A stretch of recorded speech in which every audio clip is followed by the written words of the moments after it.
Alright, we're gonna read the rest of the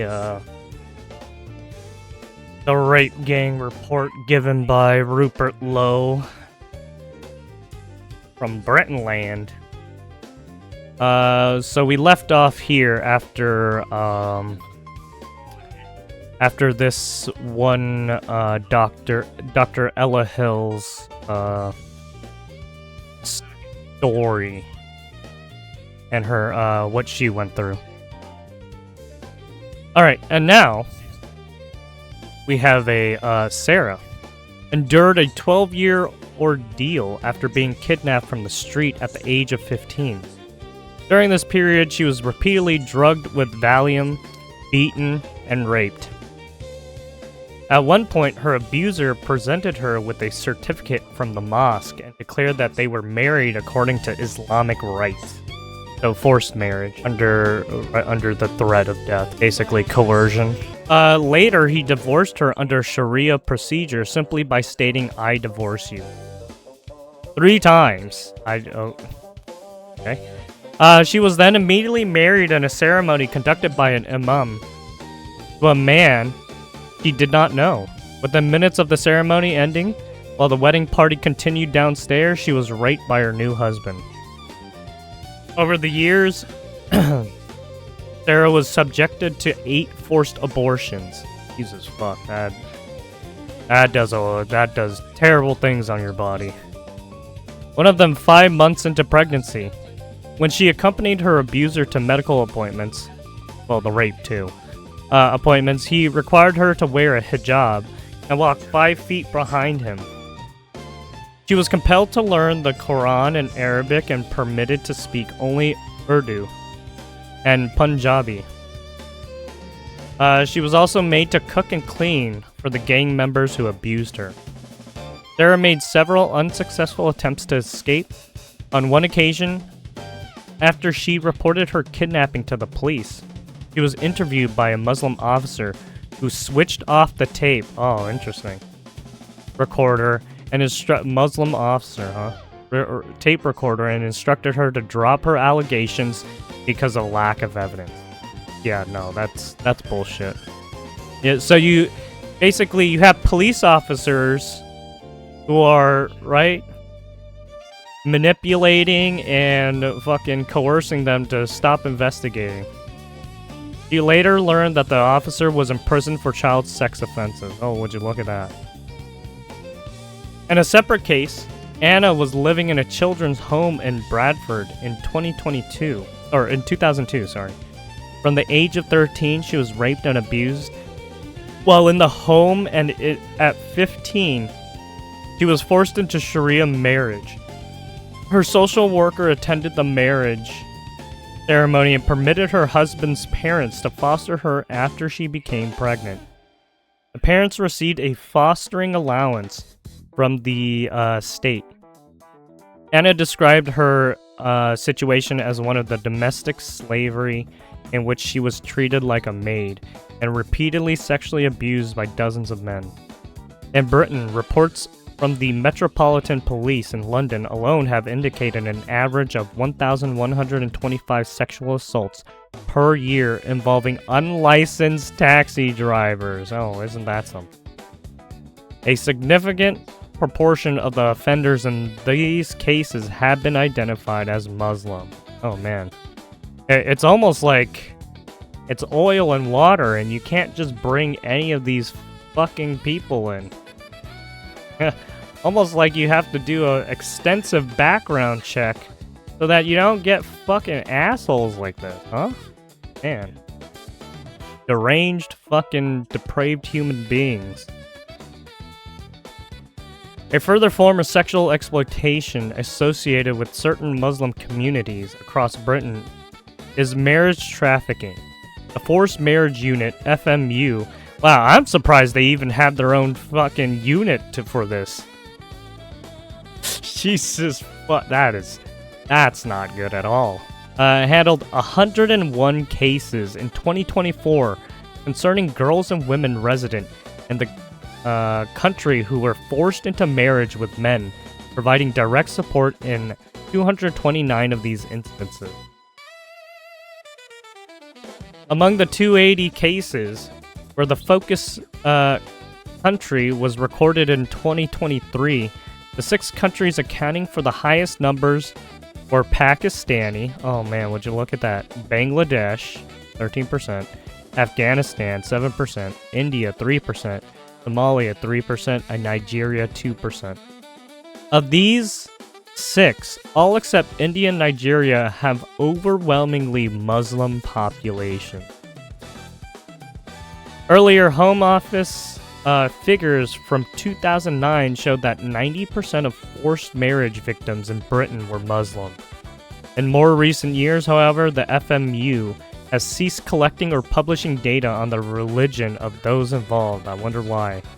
Maybe because they were going to get labeled racist.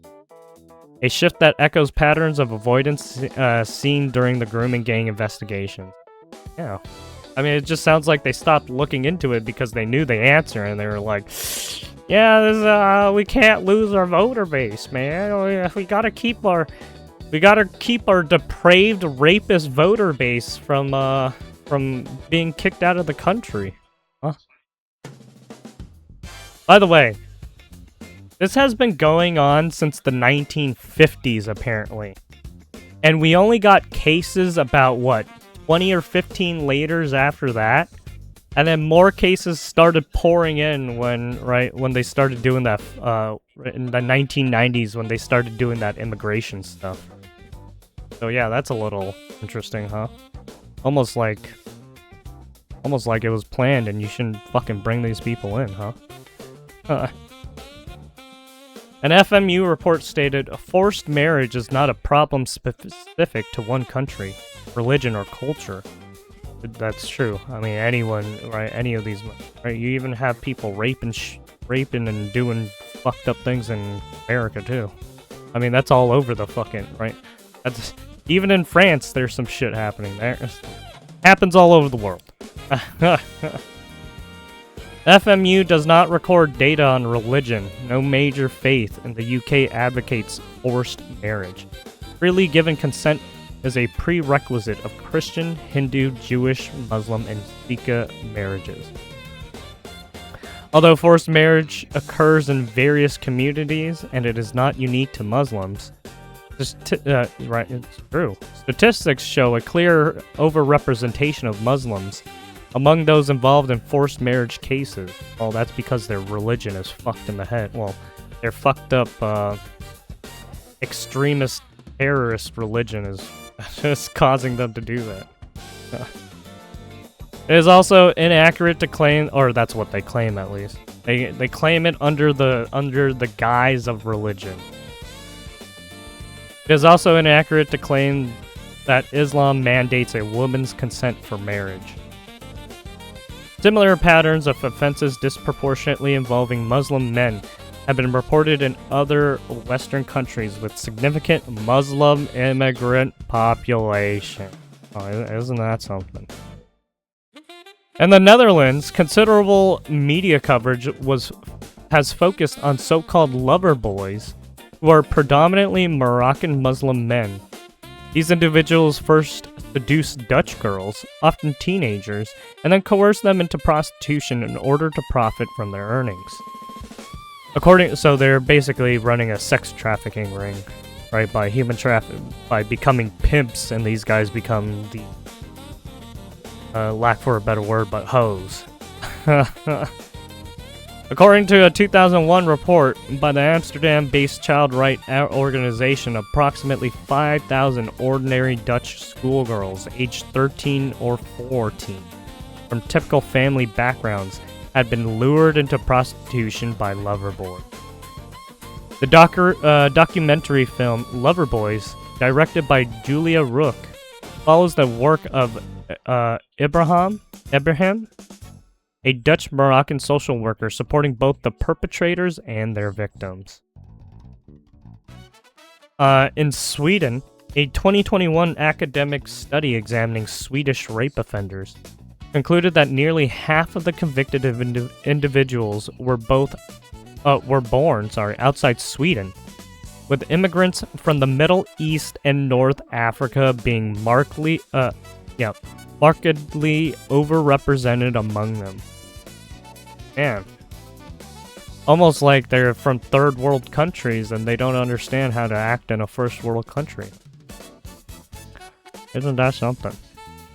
In Sweden, in Australia, 9 Lebanese Muslim men were convicted in 2002 for gang raping white girls. Contemporary media reports at the time indicated that police were aware of over 60 female victims linked to a group. Though the convictions related to the rapes of 7 girls, police seized a mobile phone message from one of the perpetrators that read, "When you are feeling down, bash a Christian or Catholic and lift up." Man, these people are racist as fuck. Not against white people. Not only against white people, but also against Christians and Catholics. It's like, holy fuck, man. Good way to be blatant about it, huh? They're so open about it. Oh, jeez.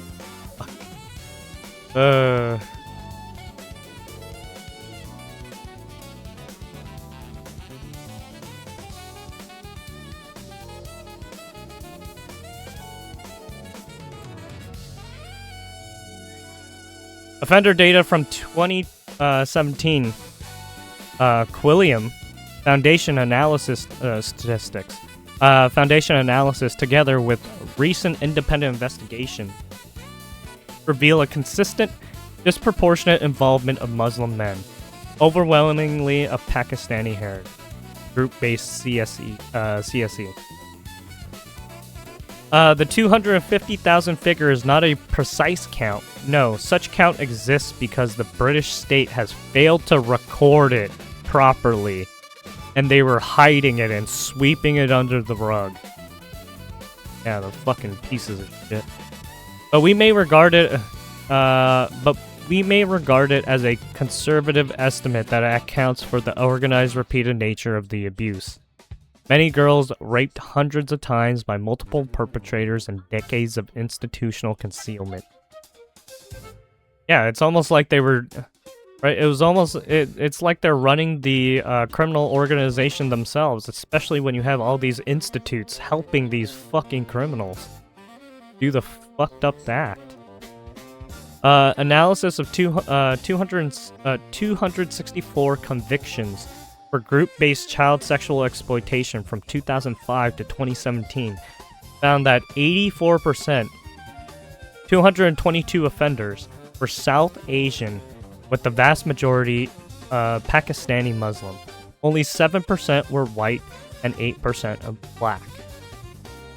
Additional context from expert commentary includes statements by Dr. Taj Harji, an imam at the Oxford Islamic Congregation, who observed that virtually every individual in these grooming gangs appears to be Muslim, estimating that 95% of those involved are the Muslim faith.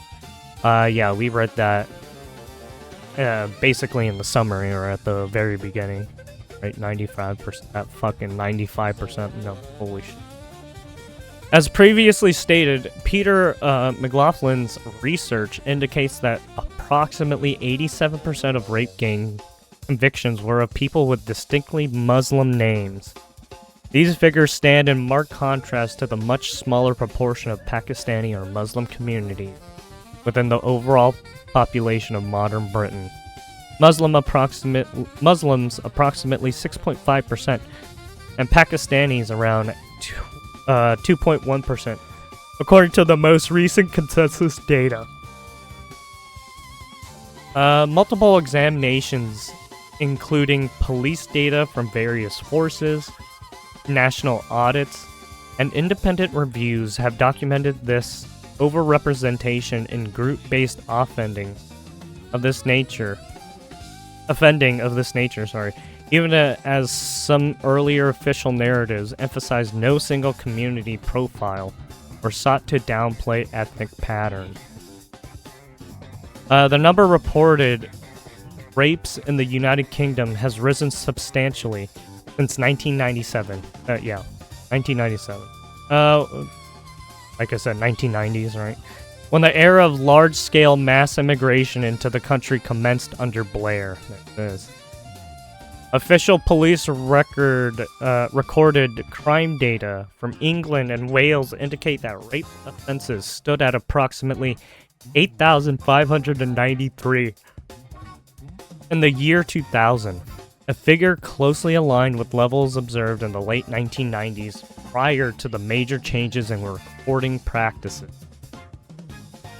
By the year ending March 2025, police recorded the rape offenses had increased to over 70,000 according to figures published by the Office of National Statistics, reflecting a rise exceeding 800%, even after accounting for population growth of around 15% during the intervening years. In stark contrast, Poland, which maintained relatively low levels of immigration throughout the same period, has experienced a decline in reported rapes. Polish National Police data show 2,399 recorded rape offenses in 2000, falling to 1,127 by 2023, a reduction of more than 50%. With a stable population of approximately 38 million, this equates to a per capita rate of around 3 rapes per 100,000 residents in recent years, compared with over 100 per 100,000 in the United Kingdom. That's fucking wild. Poland's fixing their situation. These comparative patterns drawn from official sources highlight divergent trends between the two nations. References include the ONS Bulletin on Sexual Offenses in England and Wales, year ending March 2025. The Home Office Historical Police recorded crime table, and Eurostat Police recorded offenses data alongside Polish national statistics compiled via Statista for the period covering 2000 to 2023. Per capita calculations further underscore the scale of the disparity when relative population sizes are. These figures indicate that the rape gangs are specifically ethno-religious phenomenon, with Muslims, especially Pakistani Muslims, significantly overrepresented.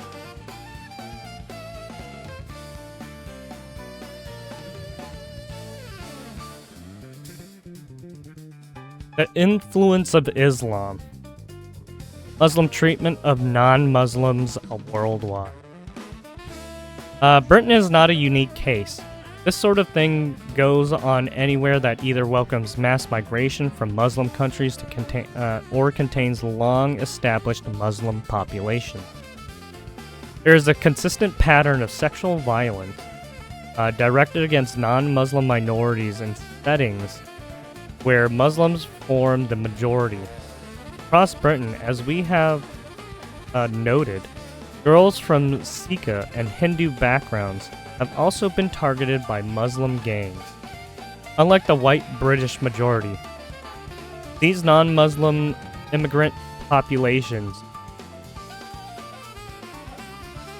were never prevented from organizing as a collective to protect their own. In doing so, as was their duty, the network of Sikh organizations drew attention to the appalling treatment of non-Muslims in Pakistan. Yeah, these guys are just openly fucking racist, as you can see. Ugh. We need only look at the appalling treatment of girls from minority faiths in Pakistan, where Christian, Hindu, Sikh girls are kidnapped, forced to convert to Islam, and married to get an understanding of an underlying motivation. In 2018, around 1,000 girls in Pakistan's Sindhi province alone suffered this fate. In many cases, perpetrators are granted impunity due to corruption and connivance with local officials. Oh, you mean like the fucking terrorist organizations that are running those countries? Yeah. Yeah, they just turn a blind eye to the fucking crime. Yeah. In April 2024, UN human rights experts expressed serious alarm regarding the vulnerability of minority girls in Pakistan to forced religious conversion and forced marriages. Their press release highlighted that Christian and Hindu girls in particular face heightened risks of adoption, trafficking, child forced marriage, domestic servitude, and sexual violence. Human rights groups and media reports, including a 2021 BBC investigation, have estimated that thousands of non-Muslim girls, primarily Christians, Hindus, and Sikhs, are abducted annually in Pakistan, compelled to convert to Islam, and forced into marriage with their abductors, and then they abuse, mutilate them, fucking cut off their fingers. Sometimes they do all sorts of shit. Right? They literally torture these people. One documented case involved Farah, a 12-year-old Christian girl abducted from her home in June 2020 by 3 Muslim men, raped, and forced to perform household labor as a slave. A common sequence in these cases sees a girl abducted, coerced into signing a conversion certificate, and swiftly married to a Muslim man. Police in Pakistan frequently side with the abductors over the girl's family. When parents pursue legal action, courts tend to uphold the legitimacy of the conversion, even if it's forced and they're making death threats and shit. Birth certificates may be falsified to indicate that the girl is not a minor. Yeah, they do that all the time over there. Contact with her family is typically blocked. Well, they fudge the documents purposefully to enable the fucking crime. These fucking bastards, man. See, this is why you can't bring these people over. If they're gonna do shit like that, they stay in their fucking third world country bullshit. Following conversion to Islam, non-Muslim parents lose all authority over their child, as Islamic law prohibits non-Muslims from exercising guardianship over Muslims, including their own offspring. The evidence from grooming gang convictions across Britain repeatedly shows a Muslim background among many of the perpetrators. When this is viewed alongside similar patterns of sex crimes observed both in countries of origin for immigrants and in Muslim-majority societies, it offers compelling grounds to consider that elements of Islam are contributing to the grooming gang scourge in our country. Oh yeah.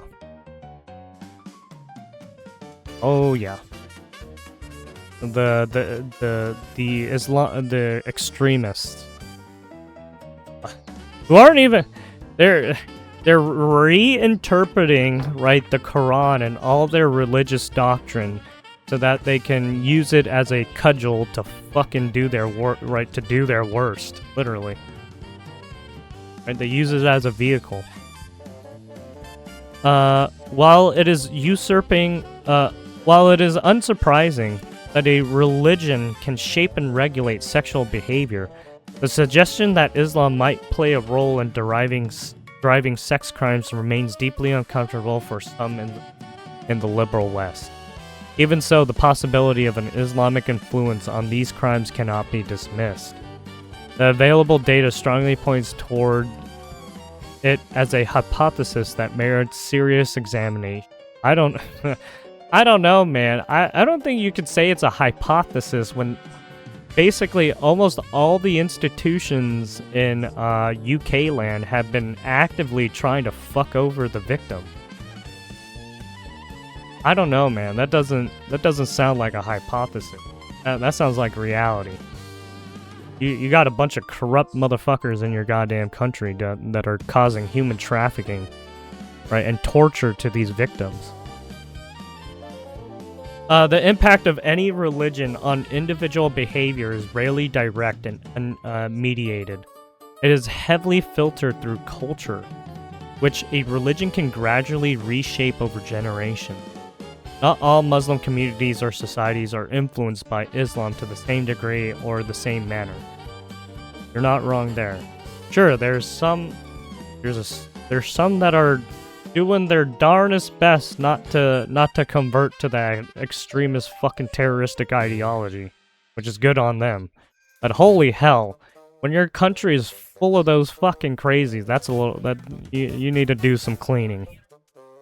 That's not good for any society. You're just going to kill your own people year after year for what? To do your weird fucked up things?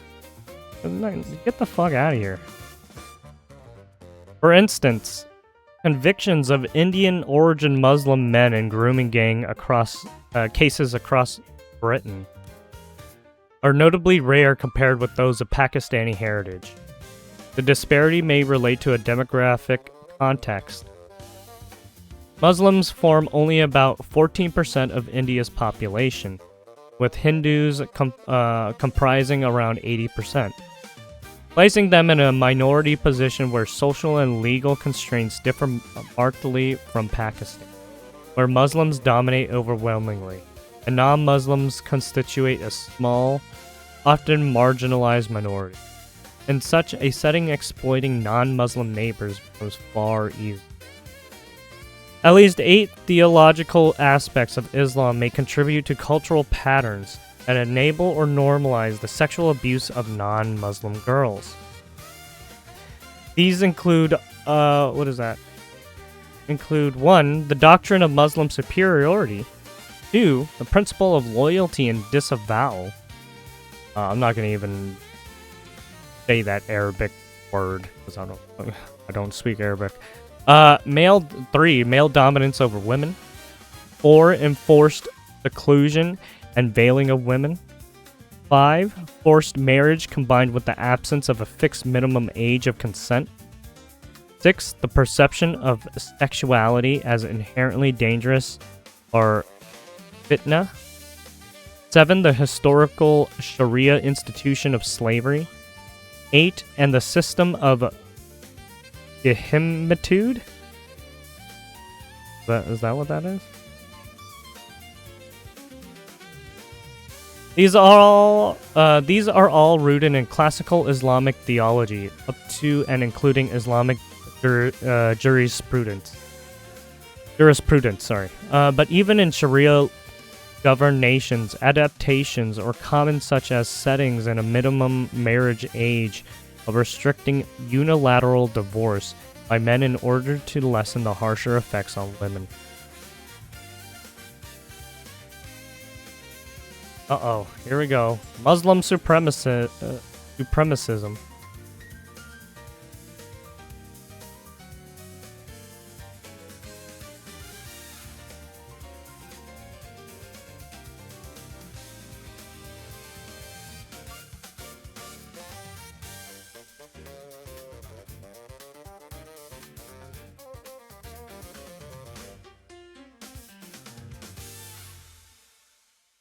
Islam holds that those who are righteous and truly fear God, meaning Muslims, are inherently superior to those who reject God's command, namely non-Muslims. Ideas captured in Quran 110. You Muslims are the best nation raised up for humankind, commanding what is good and forbidding what is wrong, and believing in Allah. If only the people of the book, Christians and Jews, believed it would be better for them. Some among them are believers, but most are perverted. Surah 3, 110. Hey, isn't that crazy? In all religions, they say you are you are the children of God, almost. So, why is the Muslim religion any different? Like, what? Instead, they put in their weird fucking... their weird beliefs in trying to, like, do fucked up things. Like, do inhumane things. Depraved shit. The verse positions Muslims as the finest community entrusted by God with the duty to enjoin good and prohibit evil. This responsibility can be understood as authorizing Muslims to correct, compel, or if needed, punish non-Muslims, potentially through coercion or force. Other Quranic passages affirm Islam's ultimate supremacy of all religion, as in Surah 48:28. It is He, Allah, who has sent His messenger with the guidance and the religion of truth to make it triumph over every religion. Non-Muslims who refuse Islam are described in harsh terms such as in Surah. Surely the worst of animals in Allah's sight are rejecter of Islam. They do not believe. This is probably more modern Quranic passages. Fucked up. The concept of Muslim superiority is closely linked to the derogatory views of non-Muslims. For instance, Surah 9:28 labels associators, a pejorative term encompassing Christians, Jews, and other non-Muslims as unclean. These teachings can provide a religious justification that bolsters an abuser's conviction of their own superiority and facilitates the dehumanization of non-Muslim victims. In her July 2020 podcast interview, Rotherham survivor Dr. Ella Hill described abusive language and acts that embodied this sense of superiority. She recounted being made to bend down and kiss her perpetrator's feet as a deliberate act to underscore her inferiority. She also spoke of another Rotherham victim who, during gang rapes, dozens of men was forced to lick their feet clean because they believed they were morally superior. Hill observed. It's a Muslim superiority thing. They believe they have maximum moral authority to command the people beneath them to lick their feet. She further noted that her rapists view non-Muslim habits as inherently impure. Yeah, says the one who's they're fucking torturing and raping people. If you're eating pork, you're unclean. Oh, that's too bad. I guess I'm unclean. You're dirty. If you use a knife and fork, you're dirt. What? If you don't eat your food with your hands. What dumb fucking teeth. US and them mindset. Or us and them mindset. The Islamic principle known as don't care, loyalty and disavowal, commands Muslims to direct their love and allegiance towards what pleases God while hating, avoiding, and distancing themselves from what displeases Him. In essence, it calls for loving and supporting fellow believers and rejecting non-believers. This teaching draws on several Quranic verses, including, "Let not the believers take the disbelievers as allies, rather than of believers, where whoever does that has nothing from God, unless you guard yourselves as a precaution." Surah 3:28. "You who believe, do not take the Jews and the Christians as allies. They are allies of each other. Whoever you takes them as allies is already one of them. Surely God does not guide the people who are evildoers. Yet you see those in whose hearts is a sickness. They are quick to turn to them whoever takes God as an ally, and His messenger Muhammad, and those who believe Muslims. Surely the party of God, they are the victor." Surah 551 to 52 and 56. "There was a good example for you in Abraham, and those who were with him when they said to their people, 'Surely we are quit of you, and what you serve instead of God. We repudiate you, and between us and you enmity has appeared and hatred forever, until you believe in God alone." Surah 64. These passages emphasize that Muslims should maintain strong bonds within the Muslim community while keeping non-Muslims at a distance and harboring enmity towards them. The Quran warned that God views non-Muslims with contempt, and that Muslims who befriend, ally with, or associate closely with them risk being regarded by God as disbelievers themselves. While some Muslims downplay the doctrine, revivalist movements which have gained considerable influence in Western countries have actively promoted it, presenting strict adherence to loyalty and disavowal as vital for the Muslim community's success in carrying out its divine mission. Shit, you even have these rabbis in Canada, right, pushing the same fucking bullshit, right? So it's encroaching into the West slowly.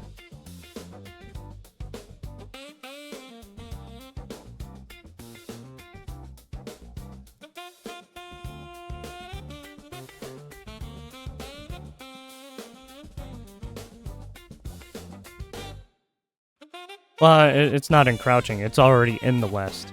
Already have these fuckers doing fucked up shit, right?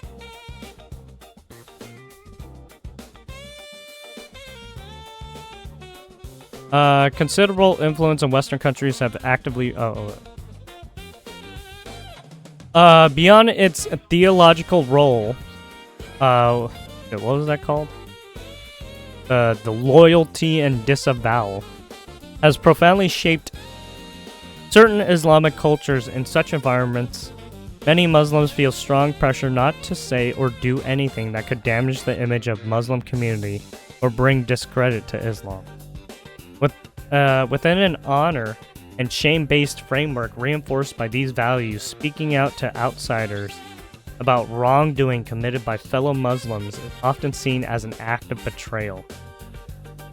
This dynamic, you see it with some of the police officers, right, in fucking UK land, right? They're just sweeping that shit under the rug.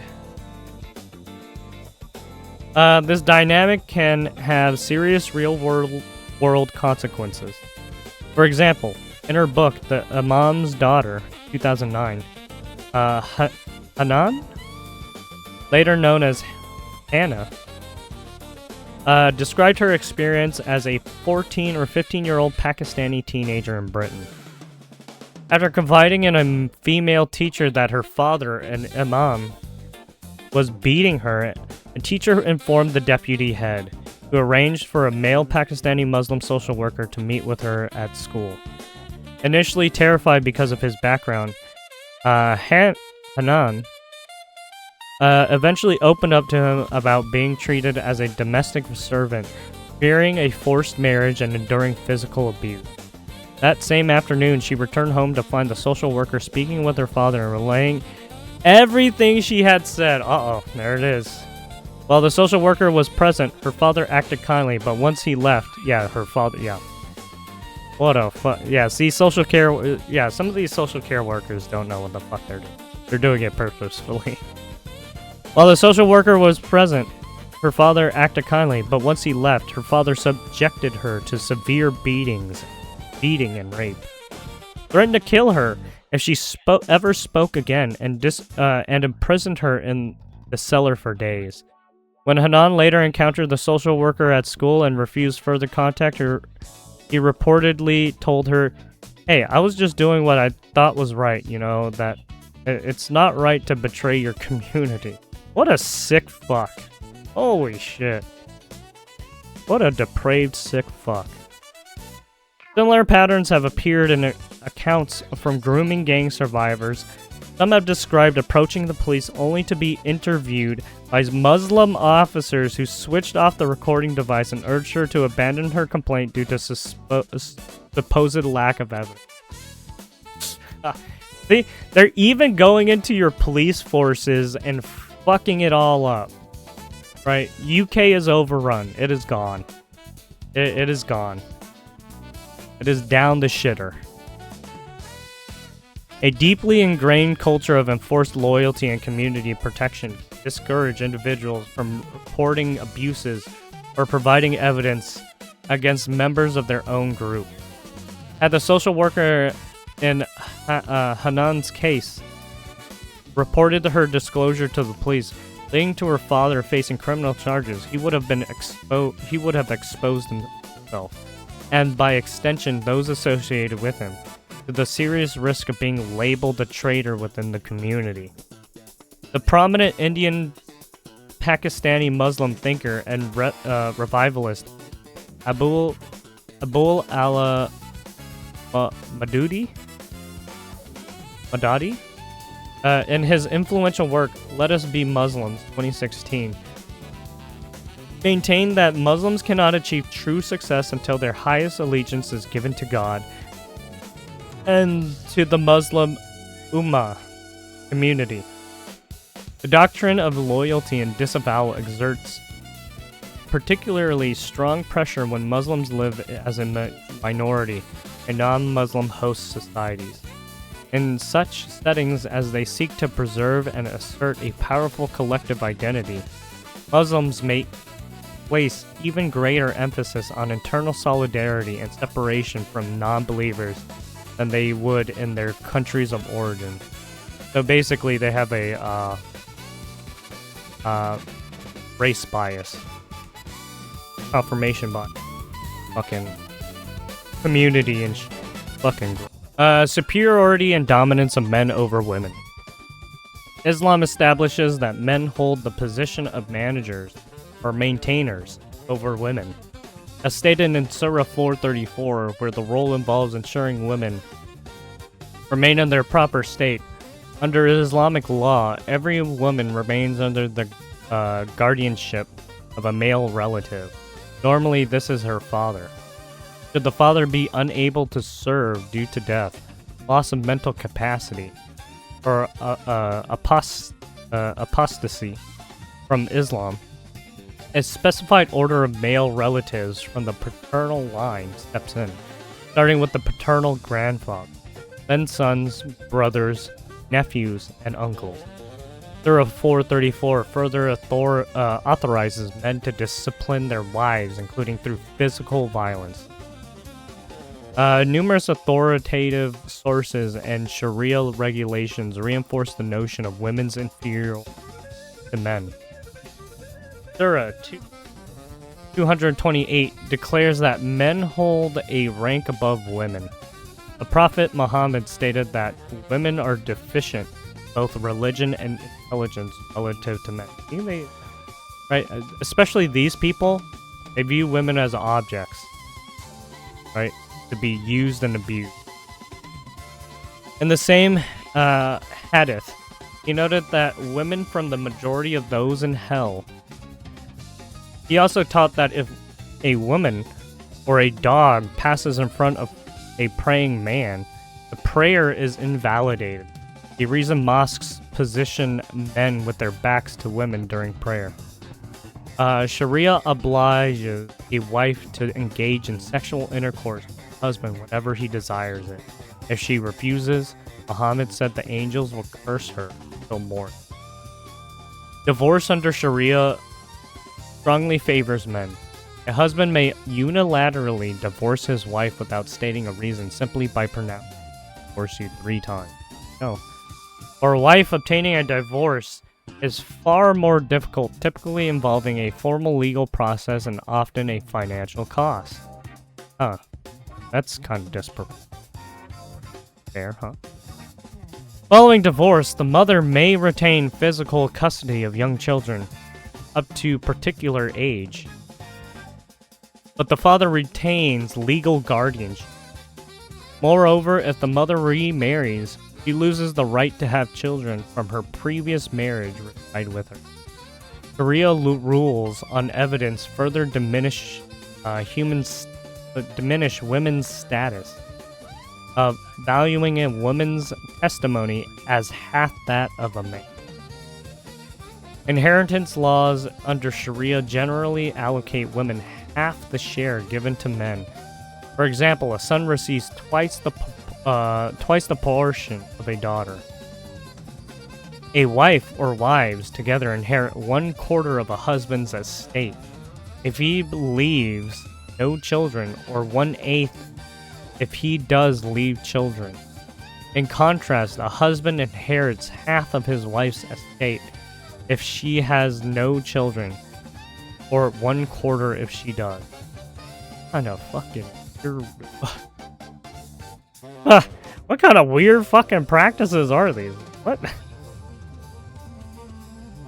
Sharia's approach to rape also disadvantages women. Rape is categorized as a form of zina? Illicit sexual intercourse. The same offense that covers adultery and fornication. Zina is defined as sexual intercourse between a man and a woman who is neither his wife nor his slave. There is no distinct offense of rape. It is treated as coerced zina. A martial rape is not recognized. See, this is why no one wants to be in this religion. It's fucked in the head. Only the fucking psychos want to be in this religion because they're fucking, like, deranged. They want to control people. The penalty for the rapist mirrors that for consensual extramarital sex. 100 lashes for an unmarried person, or stoning to death for one who is or has been married. When a woman accuses a man of rape, her consent is presumed unless both the act of penetration and her lack of consent are proven by the 4 male eyewitnesses who each directly observed the man's penis entering the woman's vagina. What the fuck? Dude, like, weird... What? You guys watch people rape people? Like, what the fuck? Man, this is some sick shit. Fucking animal. Naturally, the presence of 4 men witnessing a rape without intervening makes it highly improbable they would testify in the victim's favor.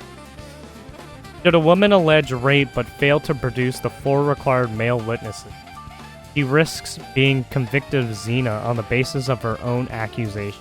Now, this is some fucked up shit, man. That makes no sense. In 2003, Pakistan's National Commission on the Status of Women reported that up to 88% of women imprisoned in Pakistan were rape or gang rape victims who, unable to meet the 4 witness requirements, were instead convicted of illicit sex. Yeah, that's wild. Instead of getting the perpetrators, they instead put the victims in jail. They defend the fucking inhumane act of doing fucked up things to people. That's something. Taken together, these Sharia provisions that institutionalize male dominance over women exert a profound influence in cultures shaped by Islam. Boys can be raised to grow into men who assume rightful control over the women in their lives, confident in their inherent superiority. The seclusion of women. Islamic law contains multiple provisions that mandate the covering and seclusion of women. It is widely recognized that a Muslim woman cover most of her body when appearing in public. Additionally, Sharia grants a male guardian the authority to restrict a girl's or a woman's movement, allowing him to confine a wife or daughter to the home and permit her to leave only when accompanied by male relative and for a valid reason. So basically, they're saying they hold women hostage. They hold their women and daughters hostage until they say, yeah, it's okay, and until they say it's okay, and until all the torture and rape is done. This is reflected in Surah 33:33, which instructs women, stay in your houses and do not flaunt yourselves. One consequence of a Sharia-derived culture of covering and seclusion is that a woman who appears in public without covering or remains outside the protected space of the home may be culturally perceived as unguarded and therefore sexually available or promiscuous. This notion that an uncovered woman invites molestation is suggested in Surah 33:59 of the Quran, where Muhammad is instructed that his wives and daughters should cover themselves so they're not abused. Certain Islamic preachers have explicitly endorsed this view. Following the high-profile conviction of Muslim men of Lebanese background for rape in Sydney, Australia, the country's Grand Mufti, Sheikh Taj al-Din al-Hilali, controversially placed blame on the victims for not being covered and not remaining in their homes. See, these people are fucking inhumane, and they want to come over to the West and try and convert us with all these inhumane fucking barbaric fucking doctrines they use that aren't even real doctrines. They fucking made them up. And then use religion as a fucking cudgel. Fuck them. If you take out uncovered meat and place it outside without cover, and the cats come to eat it, whose fault is it? The cats or the uncovered meats? The uncovered meat is the problem. If she was in her room in her home, in her hijab, no problem would have occurred. Yeah, sure. What the fuck? In making these remarks, Sheikha al-Hilali was presenting Islamic norms as the remedy to crimes of the kind committed by rape gangs. According to this perspective, if individuals adopted Islam and adhered to its rules, I'm just gonna say, no matter if you tried to adopt Islam from these guys, they would still do the inhumane acts towards you, because they don't view you in the same fucking light as them. Like, what? There's no winning against this. This is why you don't fucking convert, because they're still gonna fuck you up. It makes no sense. Adhere to its rules. Women and girls would be protected from such abuses because they would be kept secluded. Yeah, I don't know about that. Placed under permanent male supervision and rendered invisible to outside. Forced marriage and the age of consent. Under Sharia, marriage takes the form of a contract arranged between two men, the groom and the bride's male guardian. So basically, the women don't have a say. They're viewed as objects to be used and tossed around. The structure closely resembles or used as a bargaining chip. The structure closely resembles a contract of sale. Now, the groom pays an agreed sum, known as the mahr, to the bride, and in exchange, so like a dowry, to the bride. In exchange, she becomes sexually available to him. Islamic jurisprudence sets no minimum age at which a girl or a woman may be married. Religious authorities permit a father to arrange a marriage for his daughter even while she is still an infant. The Prophet Muhammad himself married Aisha when she was 6. An arrangement made between Muhammad and her father, and consummated the marriage when she was 9. The Quran itself addresses the remarriage of a divorced girl who has not yet reached menstruation. Surah 65:4. Yeah, and this is why nobody likes fucking the teachings of the fucking Quran. Sometimes has some fucked up shit in it. That's why you have that's why Western Muslims, they don't fucking adhere to a lot of this bullshit, because they know how fucked up it is, dehumanizing it to fucking other people. Sharia distinguishes between types of guardians. The bride's father or paternal grandfather. Well, I should say, there's obviously some Western fucking Muslim pieces of shit who adhere to the extremist values, and there are others who don't adhere to the fucked up inhumane shit. Sharia distinguishes between types of guardians. The bride's father, or paternal grandfather, is termed a forcing guardian. Because I'm not going to even try and pronounce those Arabic terms. Because certain schools of Islamic law allow him to compel a virgin daughter or granddaughter into marriage without her consent. The nation that a girl must reach a particular age before she can consent to sexual activity is foreign to Islam. The Islamic teaching, the only lawful context of a woman to consent to sex is through marriage, and even that consent is not always required. Significantly, the Arabic term denotes both marriage and sexual intercourse. Sharia, in effect, emerges the two concepts. An unmarried woman is forbidden from engaging in sex, while a married woman has no right under Sharia to refuse sexual relations with her husband.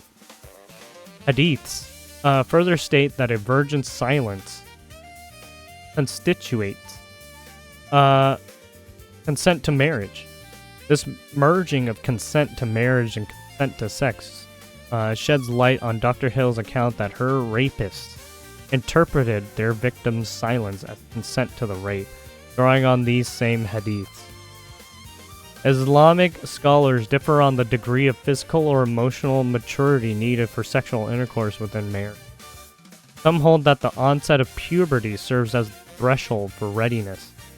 Though Muhammad consummated his marriage with a 9-year-old Aisha before she reached puberty, and others permit dying intercrural sex with a wife who is menstruating or considered too young for vaginal penetration. This practice Dr. Hill also described. These observations suggest that Muslim grooming gangs may exhibit religious and cultural indifferences to the modern concept of an age of consent.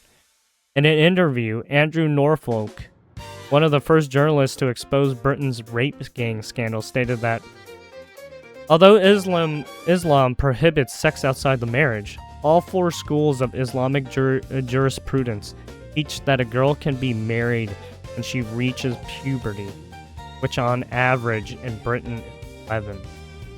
When the Muslim Brotherhood government took over in Egypt, one of the new laws they were going to introduce was to lower the age of consent from 18 to 13. And disappointment was voiced by certain Salafis and Muslim Brotherhood scholars that it wasn't 9. Basically, the Muslim Brotherhood is another terroristic organization. Islamic State had 9 as the permissible age of marriage. I don't think there is the same sense of wrongness, shame in some cases about having sex with a 12-year-old girl. Man, you guys are fucking pedophiles. Basically, all these people who enact in this shit, yeah, they're all pedophiles. Female sexuality. I don't want to. I'm not trying to label all of Islamic people fucking pedophiles, but holy shit, man. People who are under this, who are using these same doctrines to, as their beliefs, man, those people are actual pedophiles. I mean, you obviously use these beliefs. You're a fucking freak, and you should be hung. Islamic canonical sources portray female sexuality, portray women as possessing sexual desires that are at least as strong as men's, if not stronger, and view these desires as potentially harmful to men. The Prophet Muhammad stated, "After me, I have not left any trial more severe to men than women." The Arabic term fitna, used here, denotes a severe trial that can involve seduction or temptation, leading people astray from faith, and it also carries connotations of chaos that disrupts social harmony. Muhammad further suggested that men are susceptible to sexual temptation, So are women. What? Explaining that Allah has preordained a portion of zina, unlawful sexual intercourse, for every man. Allah has written for the son of Adam his inevitable share of zina, whether he is aware of it or not. One practical expression of anxiety over women's sexuality is the practice of female genital mutilation, which various schools of Islamic law either require or strongly recommend as a way to curb excessive female sexual. Another reflection of the perceived danger posed by female sexuality is the strict separation of sexes, enforced through practices such as veiling women's bodies, restricting them to the home, and the Quranic directive against men and women gazing at. Tell the believing men that they should lower their gaze and guard their private parts, that is purer for them. Surely Allah is aware of what they do. And say to the believing women that they should lower their gaze and guard their private parts and not show their Surah 24:30-31. Dr. Hill described being subjected to this rule in practice. I was told to look at the floor when I was around Muslims. He was informed that if a woman looks at a man, that means she wants to have sex with him. What? I don't know how that makes sense, but you're a fucking weirdo. Although female sexuality is seen as a source of fitna, Sharia assigns men regarded as more rational and better able to exercise self-restraint. The God-given responsibility to oversee and regulate women. From this perspective, a woman who fails to comply with Sharia norms, for instance, by appearing unveiled and unaccompanied public, represents a danger to social order. In such a framework, responsibility for any sexual assault she suffers is often attributed to her own behavior, especially when combined with notions of inherent impurity of non-Muslims. So they blame the women instead of blaming themselves, right? These people just don't take accountability whatsoever. Or they're inhumane, barbaric, they don't take accountability for their own wrongdoings, and they use religion as a fucking shield. Fucking hell.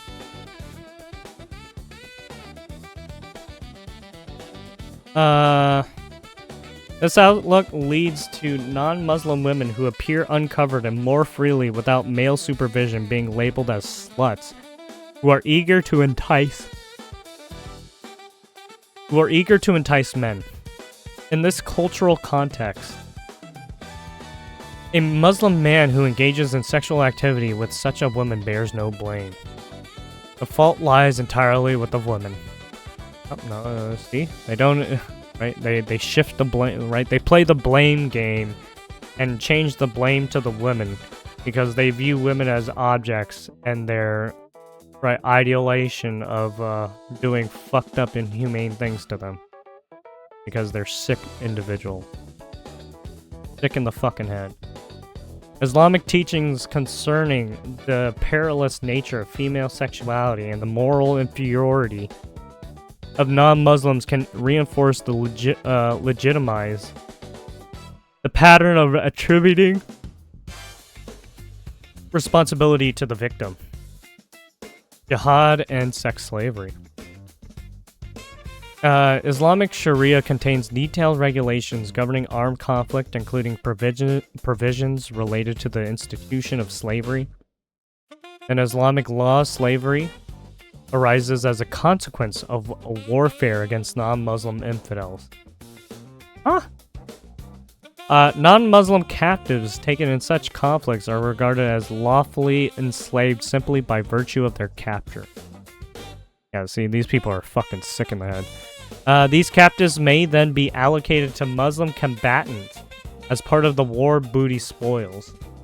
They can subsequently be sold, ransomed, or retained in slavery.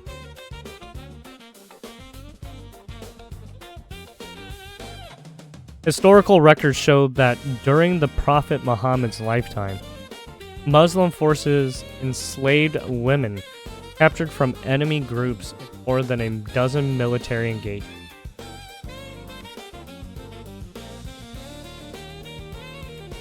Under Sharia, sexual relations between a male owner and his female captive slave do not constitute zina. This is explicitly authorized in multiple Quranic passages. Surah 4:24, 23:6, 70:30, and supported by numerous hadith precedent. Moreover, Muhammad taught that a married non-Muslim woman captured in war is automatically divorced from her previous husband by the act of capture itself. That doesn't make any sense. As a result, sexual intercourse... Oh, because they... Right, they basically say, oh, the war... Whoever wins the war, right, gets the spoils, right? So, they just... Since they view women as objects, right, they're just like, yep. Oh, you had a husband? Oh, that's too bad. You're now my fucking property. You lost that right because you lost in the war. What the fuck? As a result, sexual intercourse between her Muslim captor owner and the formerly married captive does not amount to adultery. At first glance, it may appear incongruous to connect the classical Islamic institution of slavery with the sexual abuse of white girls in contemporary Britain. Yet the historical record reveals a long-standing pattern of Islamic enslavement, sexual exploitation of white women. Historians estimate that between the 16th and 19th century, approximately 1 million Europeans were seized for profit as part of the Barbary slave trade. Yeah. That's a well-known slave trade. In March 1786, when Thomas Jefferson and John Adams inquired of Tripoli's ambassador to France why the Barbary states waged war on nations that had not attacked them, Sidi Haji Abdul Rahman reportedly answered, "It was written in their Quran that all nations which had not acknowledged the Prophet were sinners, whom it was the right and duty of the faithful to plunder and enslave, and the very Muslim who was slain in the warfare was sure to go to paradise." He said, oh, there's 72 virgins. He said also that the man who was the first to board a vessel had one slave over and above his share. In the recent times, Islamic terrorist groups such as ISIS have openly asserted the right to revival of Islamic slavery.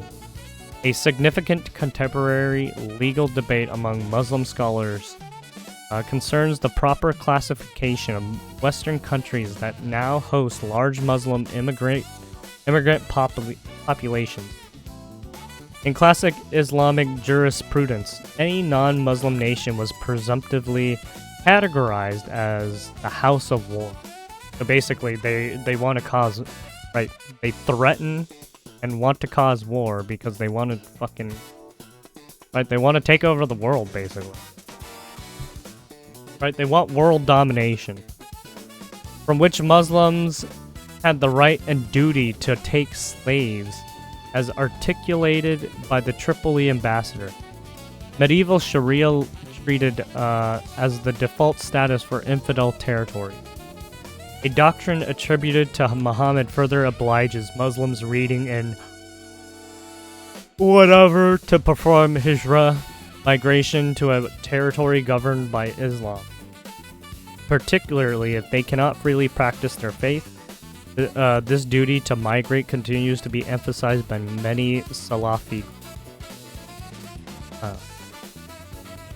In modern times, however, various basically they want to keep doing their inhumane acts, right, and putting people at risk. In modern times, however, various adaptations have emerged to accommodate changed realities. Some authorities now classify Western nations as house of propagation, where Muslims enjoy freedom to invite others to Islam.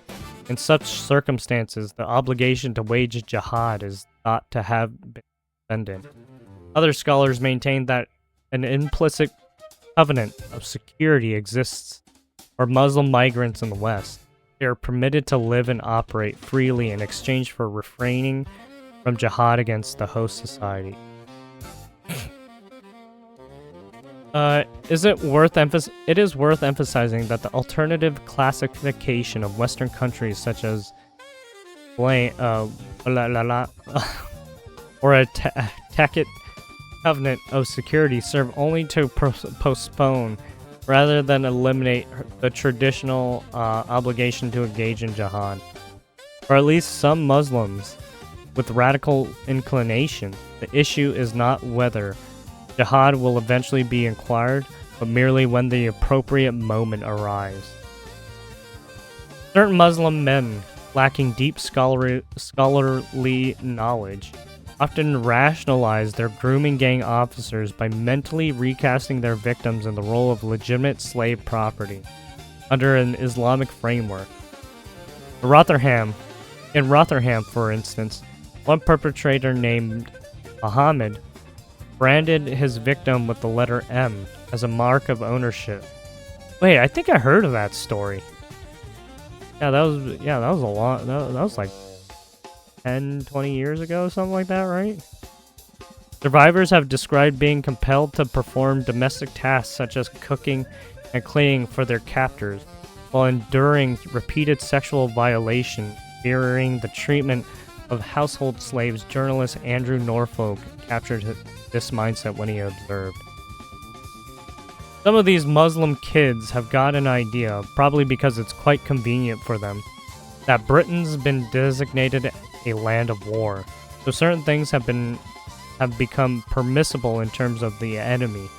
I think some of these guys think it's okay to do stuff to white girls that they wouldn't dream of doing to Muslim girls. Because they're fucking animals. They are fucking animals. Deranged, inhumane fucking animals.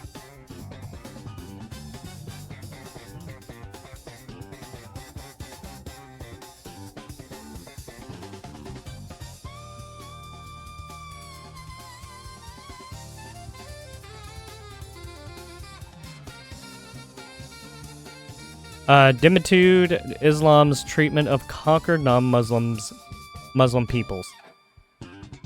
Islamic jurisprudence also addresses the treatment of non-Muslim populations conquered through jihad. Classical Sharia rules on jihad, defined as warfare waged against non-Muslims to extend the dominion of. See, they're trying to take your territory. I guess they've taken UK land. Crystallized during the medieval era. As we have just noted, these rules divided the world into two fundamental categories: the House of Islam and then the House of War. Territories governed by Islamic authority and the House of War territories under non-Muslims. Under this framework, non-Muslims fell into one of the two groups.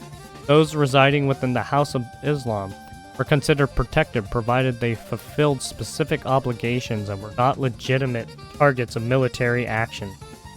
By contrast, those living in the House of War could lawfully be fought, defeated, upon capture, enslaved. When non-Muslim communities came under Islamic rule, they were granted conditional tolerance through a formal surrender agreement known as the Dima Pact.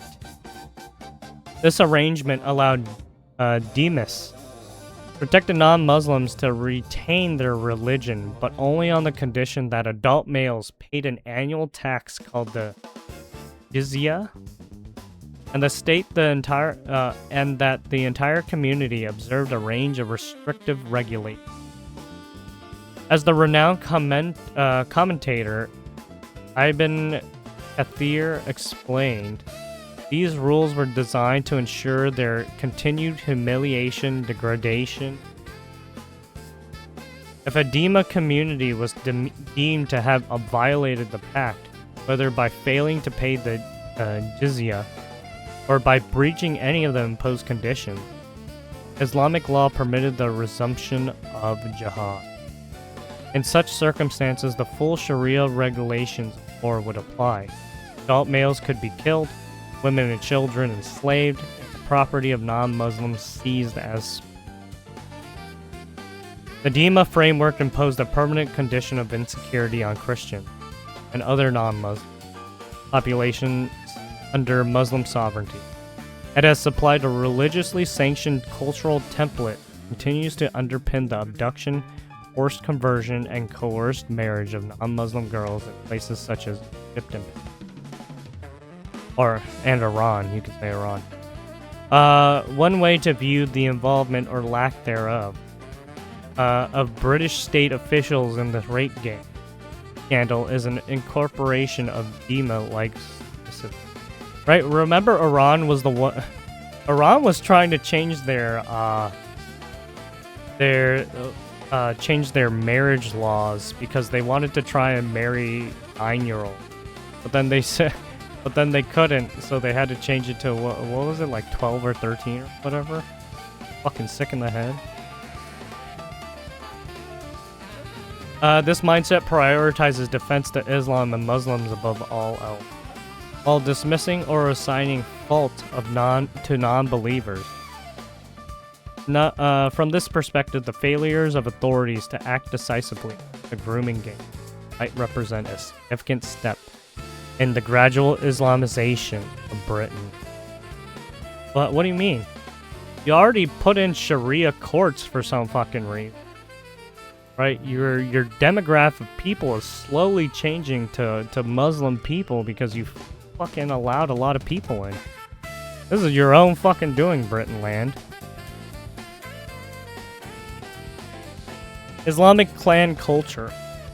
Evidence from the author and activist Ayan Hirsi Ali at the inquiry highlights that the grooming and rape gangs operating in towns such as Rotherham, Rochdale, and others are not isolated instances of criminality, but stem from imported pre-modern clan systems embedded within certain ethno-cultural communities, reinforced by specifically Islamic collectivism.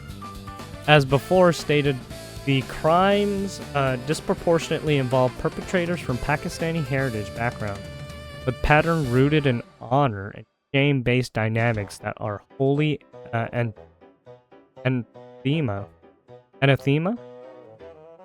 to British norms. The behaviors is deeply tied to tribal structures prevalent in parts of Pakistan, Afghanistan, the Middle East, North Africa, and Somalia. Family honor is primarily vested in the conduct, modesty, and virginity of girls and women. Strict codes require obedience, covering, and restricted interactions with outsiders.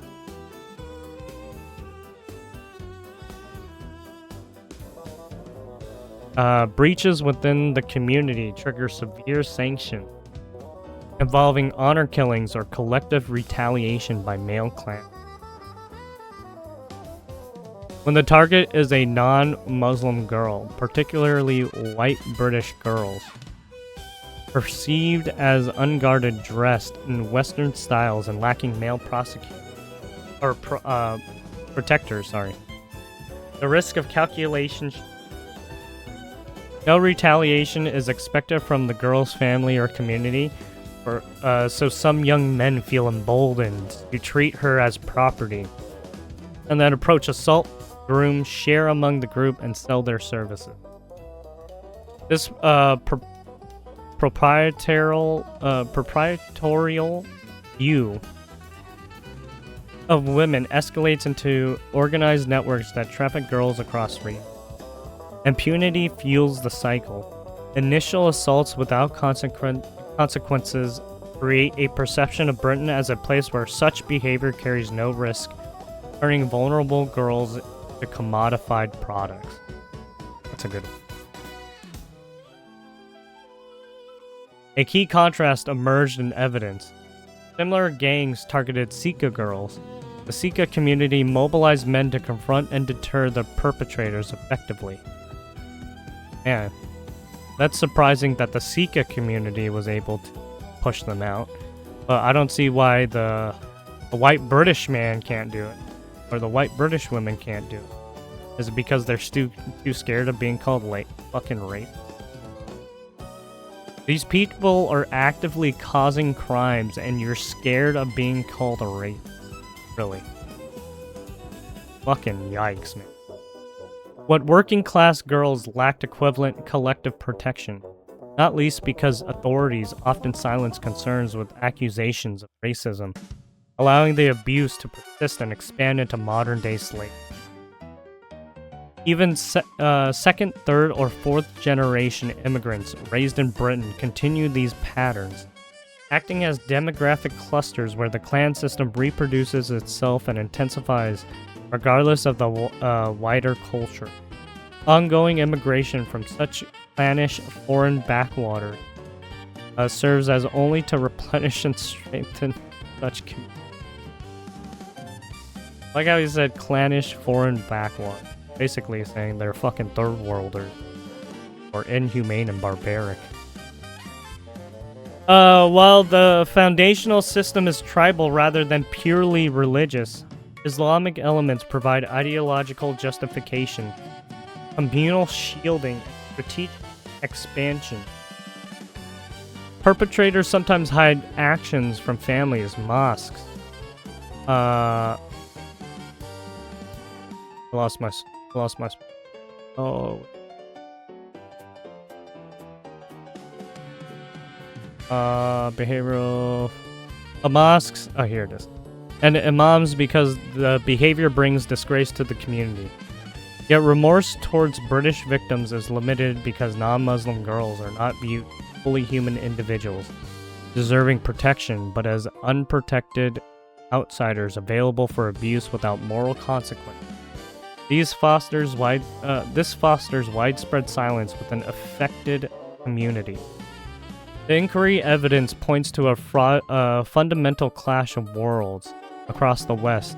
Our historic respect for the individual has thanks to mass immigration been overpowered by the more primitive attitudes that prevail elsewhere, according to which group membership matters first and foremost. The elite obsession with diversity has invited the latter to take advantage of the former. Scare words like Islamophobia and racism have been deployed to exploit the goodwill of Western host societies, paralyzing investigation and enforcement. Yep, there you go.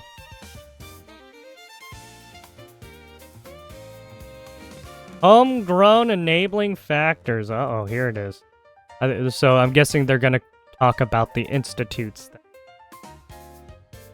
that defend these fucking criminals doing the horrendous Islamophobia and political correctness. Concerns have long been raised that fear of accusations of Islamophobia has inhibited open discussion and effective action on group-based child sexual exploitation cases, particularly those involving grooming gangs.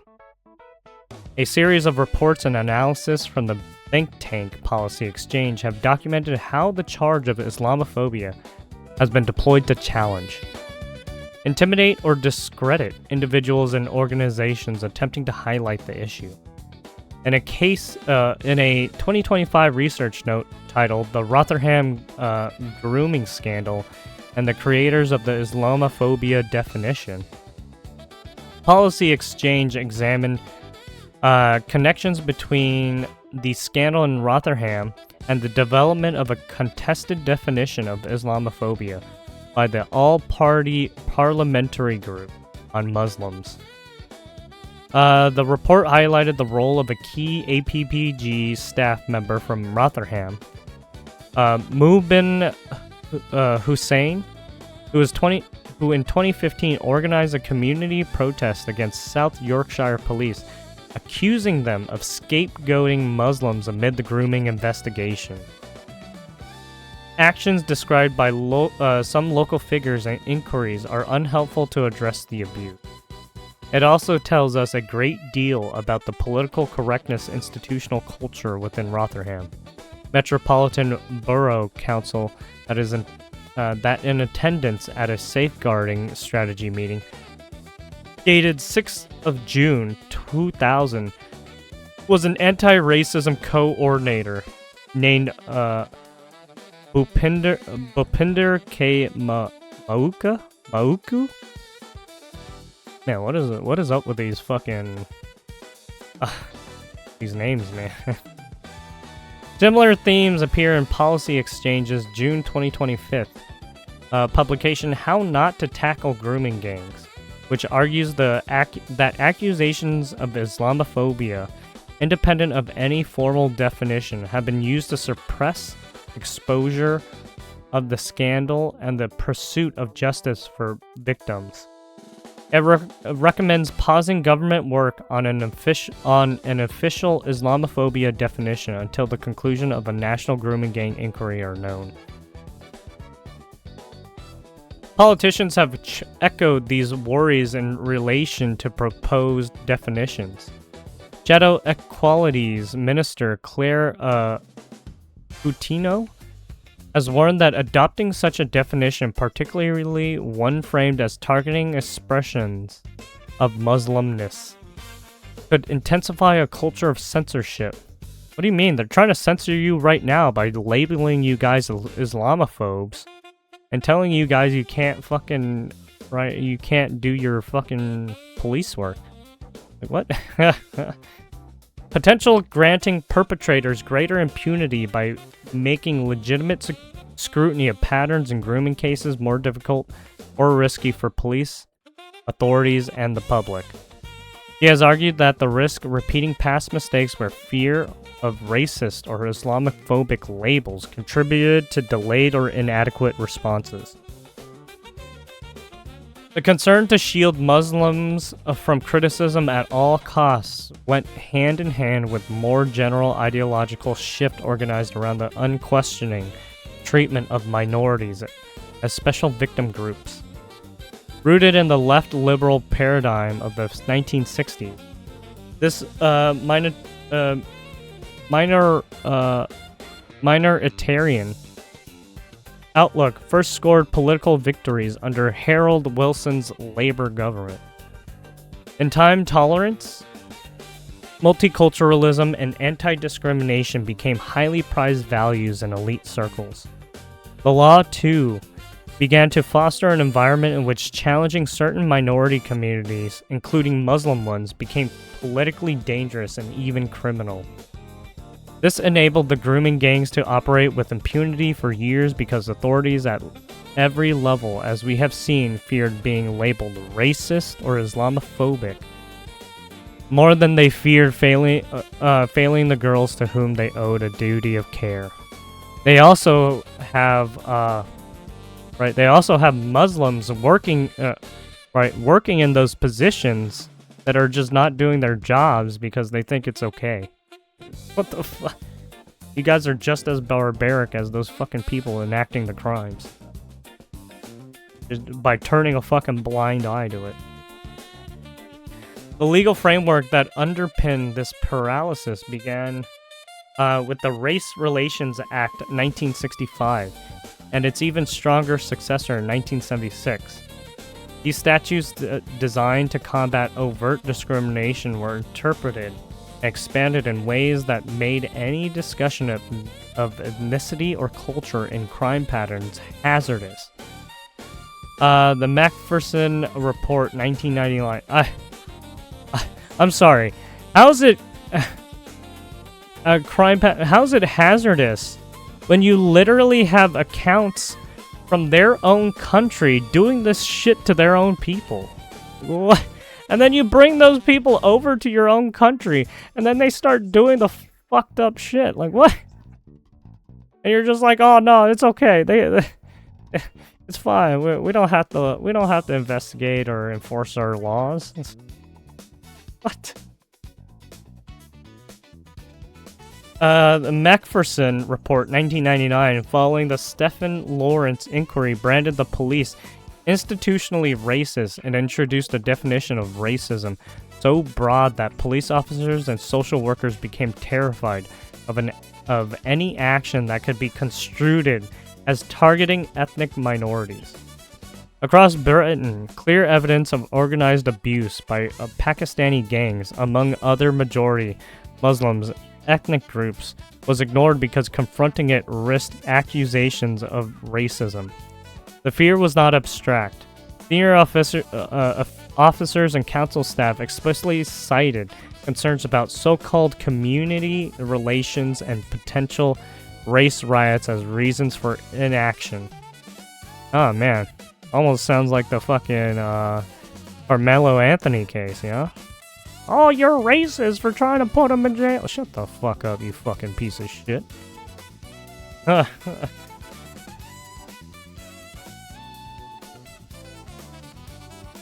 country's transformation was greatly accelerated under Tony Blair's New Labour Project, which culminated in the Equality Act 2010. This consolidated and strengthened so-called anti-discrimination protections by adding religion as a protected characteristic alongside race. Combined with the hate crime legislation under Part 3 of Public Order Act 1986 and the Crime and Disorder Act 1998. I don't know why Britain is having such a hard time with this when in America we're not. Hey man, you do the crime, you're gonna do the time, you know? It created an environment in which criticizing aspects of Islamic culture of patterns of offending. Well, then again, there are some judges who are in America who are playing into this fucking dumb game too. I mean, it's not totally out of the way yet.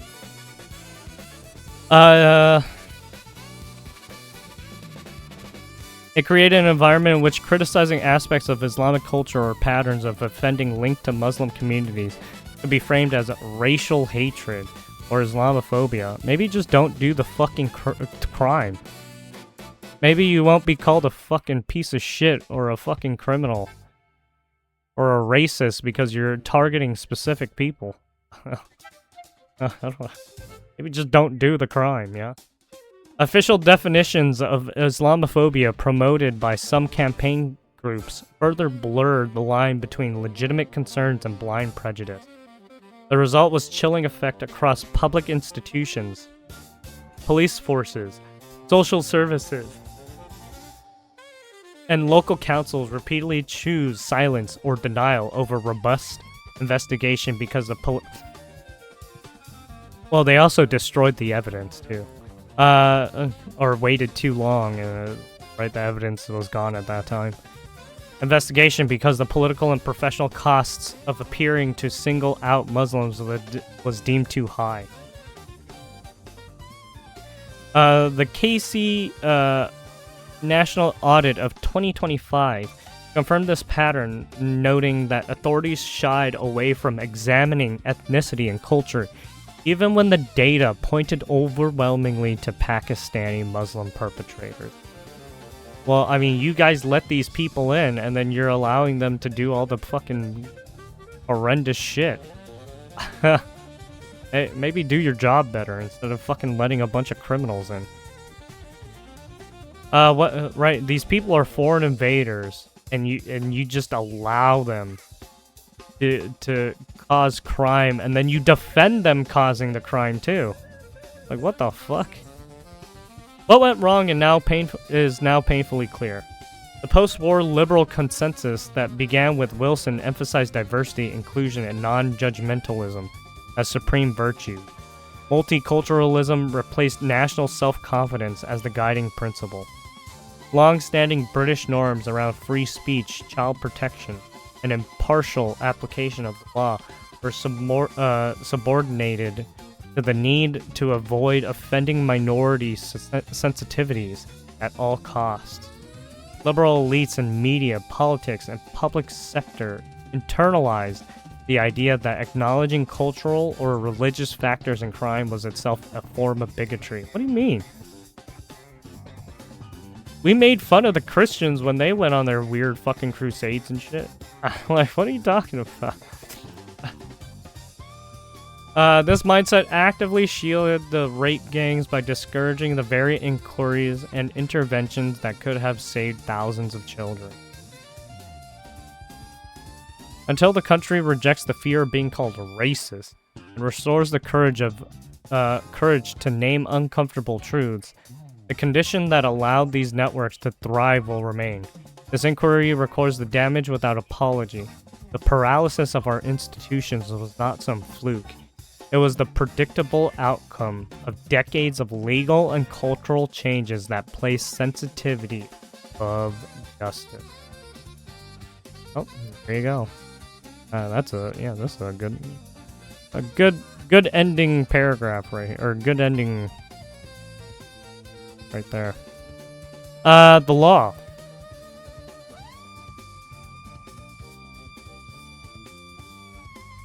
The law of the land has not merely failed the victims of grooming gangs, but actually have enabled the perpetrators for decades.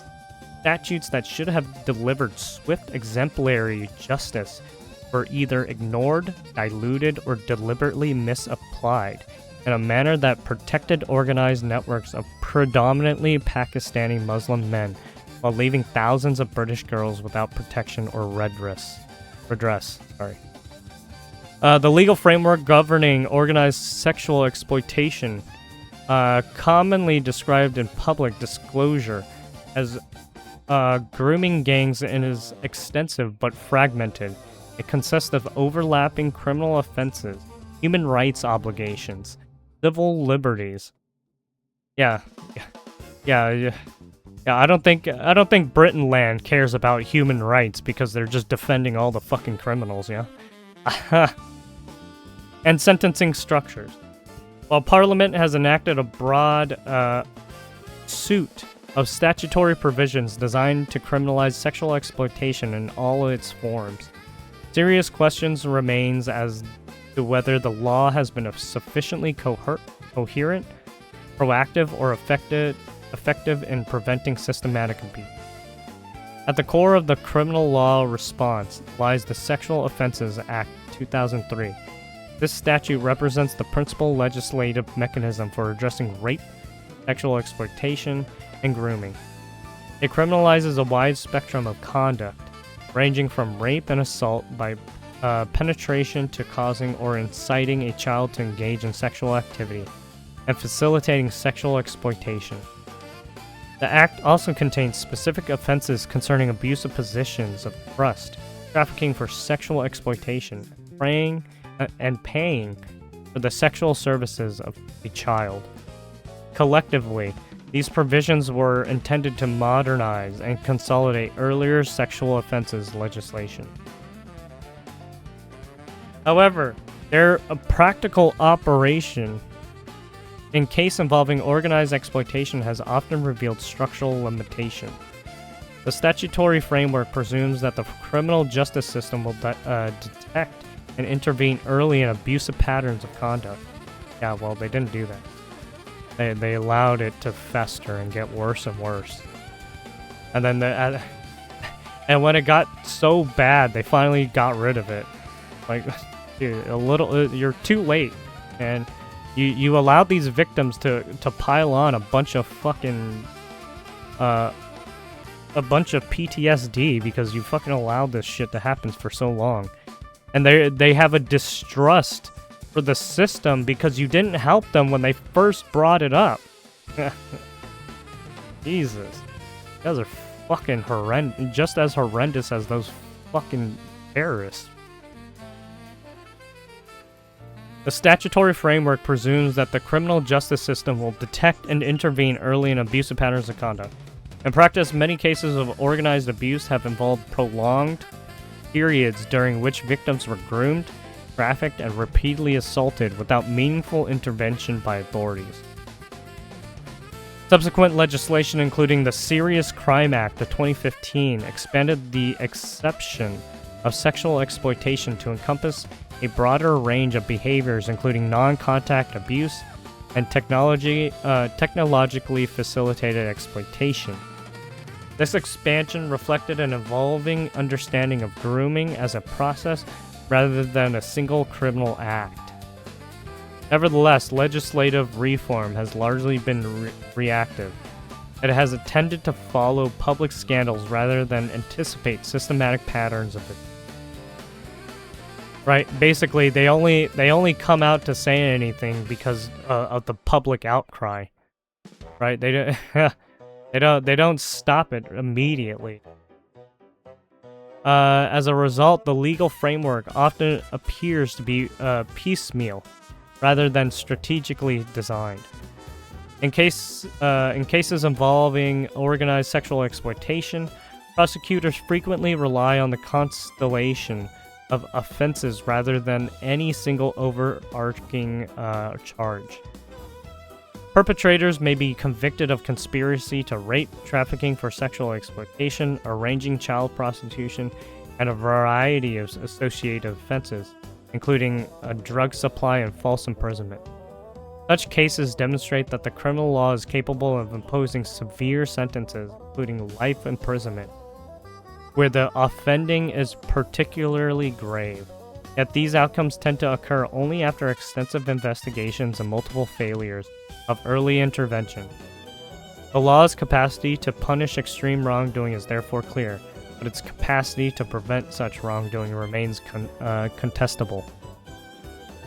Another critical dimension concerns trafficking and modern slavery legislation. The Modern Slavery Act of 2015 criminalizes human trafficking for sexual exploitation and provides for life sentences in the most serious cases. The intention in passing it was to recognize that organized sexual exploitation frequently involves coercion, movement of victims, and exploitation for profit. However, critics argue that the conceptual overlap between trafficking offenses and traditional sexual offenses has sometimes created uncertainty in charging decisions. The distinction between trafficking and exploitation is not always straightforward, particularly when victims are groomed into apparent compliance rather than transported by force. The ambiguity may complicate prosecutions and reduce the deterrent effect of the law. Because they, right, remember from one of the stories, they blamed the victim for looking pretty or some shit like that, right? What the fuck are you talking about? It's not like they can change their physical appearance unless they go get fucking plastic surgery. Like, what the fuck is wrong with you, you fucking sick bastard? The legal framework also extends beyond criminal liability to encompass civil and human rights obligations. Article 3 of the European... Oh, yeah, not only that, but they also jailed some of the victims because they thought they were lying or some shit. It's like, what? Like, holy shit, it's because you guys were... it's because you guys were defending those criminals so hard that they thought that you were gonna fucking kill them. What the fuck? The legal framework also extends beyond criminal liability. Article 3 of the European Convention of Human... Oh man, don't use that, man. Imposes a positive duty on the state to investigate credible allegations of rape and serious sexual assault. Because, yeah, they're supposed to, but they don't. I mean, with how many cases that have gone unsolved, and you have all those people still running around, probably. Like, holy shit, man. Courts have held that systematic failures in investigation may constitute breaches of fundamental rights, even where perpetrators are ultimately prosecuted. This principle is of particular significance in organized exploitation cases. where victims have frequently alleged prolonged institutional inaction. The law therefore recognizes the state authorities may bear responsibility not only for direct wrongdoing, but also for failures to prevent or respond to grave abuse. Despite this extensive legal architecture, the operation of the law in practice has been inadequate. Yeah, because they're defending the fuck out of them. One right? Even the justice system is protecting the fucking criminals. Yeah, that's a big fucking problem, man.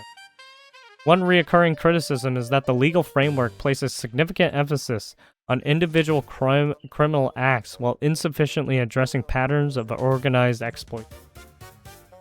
Rape gangs typically operate through networks characterized by manipulation, coercion, and economic exploitation. The law's traditional focus on discrete... you should put in death threats, too. Because they love using death threats. The law's traditional focus on discrete offenses can obscure the systematic nature of such conduct. Although conspiracy and trafficking offenses partially address this gap, there remains no single statutory offense that fully captures the phenomenon of organized sexual exploitation as a distinctly structured form of criminality. So, does that mean they don't have something like RICO, right? The criminal organization crime laws and stuff like that? Are you saying you don't have any of those laws in Britain land? What? A further difficulty lies in evidential challenges. Grooming often involves psychological manipulation that undermines the credibility of victims in the eyes of the investigators and juries. The legal concept of consent. You also had right? Some of the parents were also just horrible people because they didn't help their child, which led them on the path to be forever have trauma from these events they had to go through. Yet it can be ill-suited. The legal concept of consent remains central to many sexual offenses. Yet it can be ill-suited to situations involving vulnerable children conditioned by their abusers to acquiesce. While courts have recognized that apparent consent may be illusory, in such contexts, the statutory framework continues to rely heavily on more straightforward forms of evidence. This has at times created barriers to prosecution and contributed to perceptions that the law inadequately reflects the realities of coercive exploitation. Oh yeah, no. Not just getting a bunch of texts from these perpetrators saying, hey, I'm gonna fucking kill you. Or I'm gonna rape you. Or you better come here. If you don't, I'm gonna kill your whole family or some shit like that, right? It's all in the phone, too, when they've been texting these people, too. So it's like, what? Moreover, the law's reliance on post hoc punishment raises broader questions about preventative capacity. Statutory offenses are designed to respond once exploitation has occurred or is imminently planned. Preventative mechanisms such as risk orders and safeguarding duties exist, but their effectiveness depends on institutional vigilance and interagency cooperation. Yeah, and the fact that you had some of the agencies not even fucking putting in the report, and which dismissed the case and shit like that. Well, that's yeah. If these agencies don't cooperate, you're gonna lose your fucking... You're gonna lose the criminal, and then you're gonna have a dead victim on your hands. Or you're gonna have one fucked up traumatized victim because they've endured so much from these fucking assholes. Or depraved fucking people. What are you doing? Where such cooperation fails, the legal framework offers limited remedies beyond retrospective accountability. Yeah, and also in in all the cases we read, right, none of the police officers gave them any protection whatsoever, right? Instead, they drove them back out to those areas where they were victimized again and again and again. Like, holy shit, man, you guys are fucked in the head. And you're just as bad as those terroristic motherfuckers. This is insufficient to address organized exploitation that occurs over extended periods. Alright, failure to invoke existing sentencing powers. The Crime and Disorder Act of 1998 and Sentencing Council guidelines explicitly permit, and in cases of demonstrated hostility, require an uplift in the imposed sentence where an offense is aggravated by racial or religious hostility. Evidence in grooming gang trials has repeatedly shown precisely this. Victims described as white slag, white trash, cuffer bitches, that's a funny one, cuffer bitches, kafar bitches, or told they were only good for men like me to fuck and use like trash or pig dogs or whatever. Perpetrators shouted Allahu Akbar and boasted of a racial supremacy. Sounds like they want a suicide. Are they going to turn into a suicide bomber? Yet as far as available public records are concerned, racial aggravations have never once been invoked against anti-white rape gangs, either by prosecutors or judges. Yeah, and it was what? It was like what, 7%? I forgot what was it? One of the stories where like 7 or 8% were of British white was of British descent. So basically, there's criminal organizations within that are British. That's only about like 8% of them though, or 7%, something like that. And then it was like what, 42% is like from Pakistani or some shit.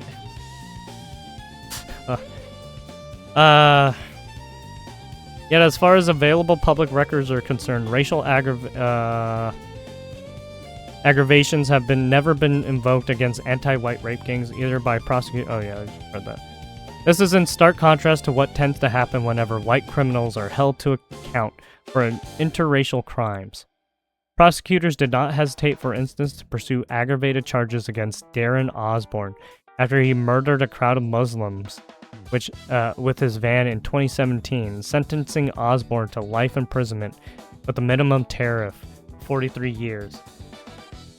The judge cited Schedule 21 to the Criminal Justice Act 2003 to confirm that a murder done for the purpose of advancing a political, religious, racial, or ideological cause counted alongside a terroristic connection as an aggravating factor in Osborne's crime. Oh man, I wonder why they didn't. I wonder why they didn't do that to all the people who were saying, "Oh yeah, you white people you are the devils. We're gonna hang you all. You guys are white slag pig dogs," or whatever the fuck. Sentences in rape gang cases, meanwhile, have remained at the lower end of the scale, often 4 to 12 years for men convicted of raping dozens of children over years. That is why only 4 to 12 years after having so many crimes under their belt. You're fucking out of your mind, dude. They should be put in there for life or fucking get the death penalty. Like, what the fuck? Rather than life sentences or 20+ year terrorists, the offending merited. Yeah, basically. Shadow Minister of Justice Kieran Mullen drew attention at our hearings to the fact that many of those involved in rape gangs serve as little to a third to half of their sentence. Worse still, foreign national perpetrators, many from Pakistan and other Muslim-majority countries, were rarely deported after sentencing despite clear powers under the UK Borders Act of 2007. Instead, they were housed, fed, and upon release allowed to reoffend to return to their community. Oh. And the William Foundation's analysis of 264 convictions from 2005 to 2017, the overwhelming majority of perpetrators received terms that bore no relation to the lifetime harm inflicted. Yep. Yeah, I'll say that again. Even high-profile cases such as Rotherham and Rochdale, ringleaders received effective tariffs that allowed release after serving less than half of their sentence. This leniency persisted despite the organized, predatory, and repeated nature of the crimes. Oh, look. Just as the US is soft on crime sometimes, right? The UK is even softer on crimes. Well, man, that sounds like a terrible place to live, right? You can't even call the police to help you because they're just going to tell you, hey, shut the fuck up. You're the one causing the issues. Don't call us again. This motherfucker just broke into my house. What do you mean shut the fuck up and I caused shit? Like, what? Cultural diffenses and judicial relativism. British courts repeatedly allowed cultural background to function as a de facto mitigating factor. In one of Bristol's case documented in the Quilliam Report, a defendant argued that forcing a girl to have sex with his friends was simply Somali culture and tradition. Yeah, I don't know about that. Well, I mean, if you're from a third world fucking backwater country, I guess so. Because they view right, they view women as objects, right? Sick fucks. In Rotherham, another claimed Western girl's clothing invited and provoked abuse. There it is. These arguments were entertained rather than dismissed outright. Judges and defense counsel cited cultural sensitivity to avoid empowering the far right, or damaging community. Empowering the well, you're empowering the fucking criminal left-wing fucking faggots. What are you doing? It's fucking wild. The very phrase used in the Casey review to explain why cases were shelved pre-2012. The result is that men who viewed white British girls as subhuman property received discounts unavailable to any other categories of offender. This is not justice under the law of the land. It is the importation of foreign honor shame norms into the British courtroom with the explicit acquiescence of senior police officers, prosecutors, and judges. And right, they're even probably working with some of these gang organizations to do these crimes too. Right? They get paid to shut the fuck up, in a sense.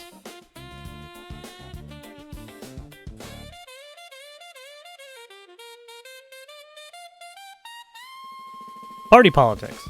As Ayan Hirsi Ali told this inquiry, center-left parties viewed Muslim voting blocs as a protective base and aggressive prosecution or deportation risked losing those votes.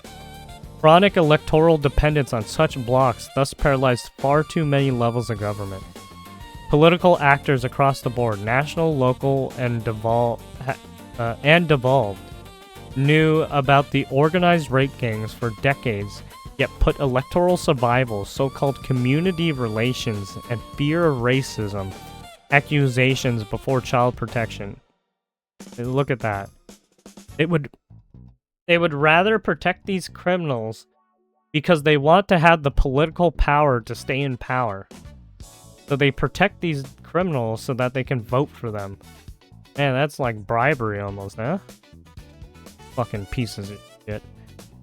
Labor Party figures proved especially guilty of... You scratch my back, I scratch your back, huh? Guilty of making electoral calculations where they should have been looking out for the nation's children, combined with demographic shifts in swing seats. This got in the way of concerted inaction. Scotland refused to hold its own inquiry before finally caving in February 2026. It continues to fail to record offender ethnicity or create specific child sexual exploitation marks. Early warnings from the 1980s onwards went ignored because addressing the offending risked political cost. Well, that's because they're too afraid to do their jobs, and instead they sit there lazily and getting fat. The most corrupt government, huh? Politics placed retention of power above the safety of children, allowing the gangs to operate with impunity for decades. Politicians received direct briefings, sat in multi-agency meetings, read internal intelligence, and still denied knowledge, blocked inquiries, and silenced critics in order to cleave to Muslim voting blocs. This was not ignorance of the crimes, but calculated, repeated nationwide abandonment of children. It was the abandonment of your own fucking country, right? Your country sold out, man. UK sold out to these criminals. That's what happened. The Labour Party. The Labour Party bears primary responsibility for the longest and most deliberate cover-up. As the former Conservative councillor Liam Billington emphasized to our inquiry, Labour-dominated local councils and MPs repeatedly prioritized electoral dependence on Pakistani Muslim communities above the safety of children. Jess Phillips, MP, and Naz Shah, MPs, maintained public silence on the ethnic and religious patterns of the gangs, while their constituencies suffered. Evidence shows Labour politicians prioritize avoiding far-right empowerment narratives and ensuring to so-called community relatives over protecting victims. In Oldham, Labour councillors and leadership received one of our whistleblower social workers' disclosures on trafficking inside council-run and semi-independent units, yet retaliated against the whistleblower and took no remedial action. The same pattern occurred in Rotherham, Rochdale, Telford, Burnley, and Peterborough. Labour councils surrendered streets, ignored so basically the street takeovers, parental reports, and allowed perpetrators to operate, among other reasons, because Muslim voting blocs were orally vital.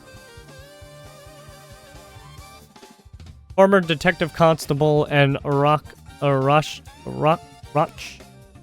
rape gang whistleblower Maggie Oliver has criticized the mayor of Greater Manchester, Andy Burnham, with whom Oliver herself has worked, for failing to piece together a full picture of the information necessary to combat the rape gangs.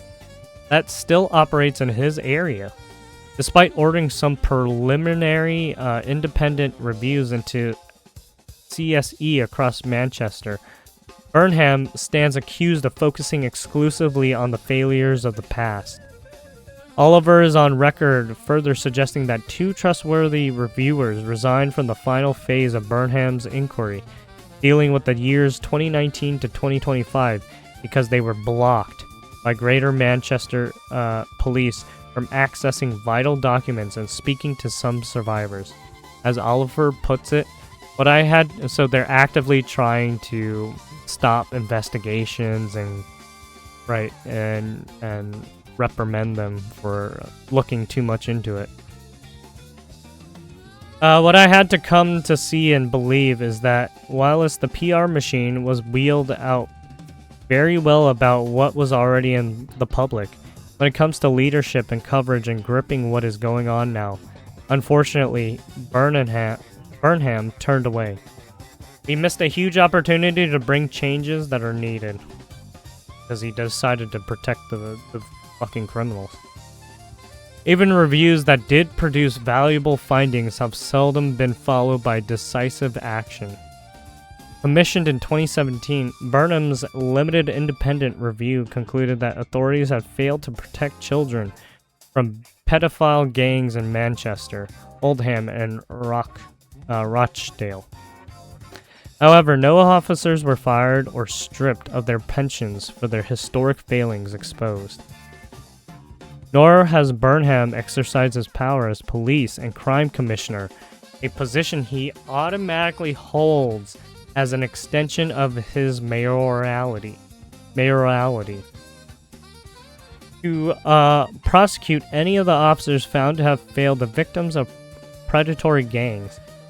Labor politicians did not merely fail to act, but actively denied that the problem existed, smeared those raised alarms, and blocked local inquiries that would have revealed the full scale. They sacrificed thousands of white working class girls to its electoral alliance with Pakistani Muslim communities, and to the general reputation of multiculturalism among the public. Such institutional paralysis was not accidental but political, for even when a few labor politicians, such as Sarah Champion, did speak up, they were dismissed. In Rotherham, Rochdale, Oxford, Telford, and dozens of other towns, labor-controlled councils and police forces repeatedly shelled investigation, threatened whistleblowers with racism accusations, and instructed officers not to record the ethnicity of perpetrators. So they were They were actively fudging their reports because they didn't want to put it on there. Right? They didn't want the backlash. Well, now you're getting backlash because you didn't do your job properly. You fucking idiots. Good job on that part. Fucking idiot. The 2014 J report exposed how labor counselors and senior officials in Rotherham dismissed the systematic rape of 1,400 girls because to do otherwise risked alienating the Pakistani community. This pattern was repeated nationwide. This betrayal continued into government. In January 2025, Labour MPs voted en masse against a Conservative amendment calling for a national statutory inquiry into grooming gangs. Yeah, they did. Yeah. The amendment was defeated by 364 votes to 111. Sir Keir Stalin Starmer and his front bench abstained or opposed the measure, dismissing public concerns as far-right agitation. It took sustained external pressure, including the damning Casey National Audit, this independent inquiry, and public outrage to force a U-turn in June 2025. Even then, the government watered down the local inquiries with reports that plans for 5 separate reviews were quietly dropped to avoid offending Pakistanis.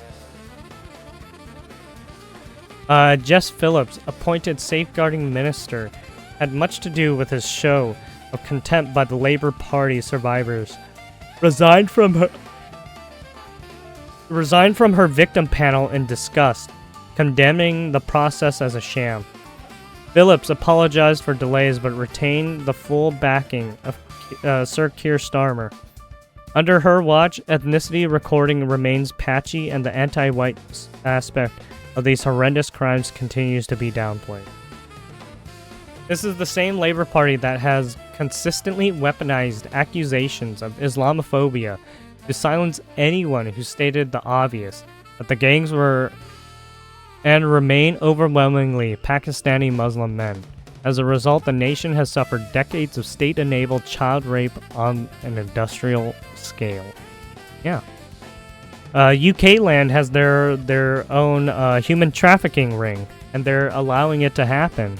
So if you need any help in trying to find out where you can, get some service, just ask the government. They'll point you in the right direction. Jesus. Yeah, there's such fucking terrible people in UK land. Government's fucking cooked, man. That government is cooked.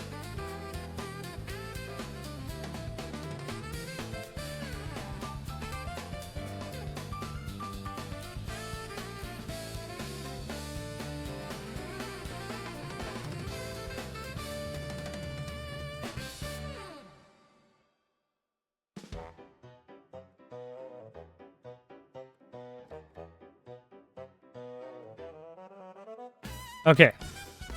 National inquiry. The Labor government's so-called independent inquiry into grooming gangs, announced in December 2025 and chaired by Baroness Anne Longfield, didn't actually happen, I think, is a masterclass in institutional evasion. Its draft terms of reference, finalized in March 2026, deliberately confined the scope to group-based child sexual exploitation and abuse in a handful of relevant local areas.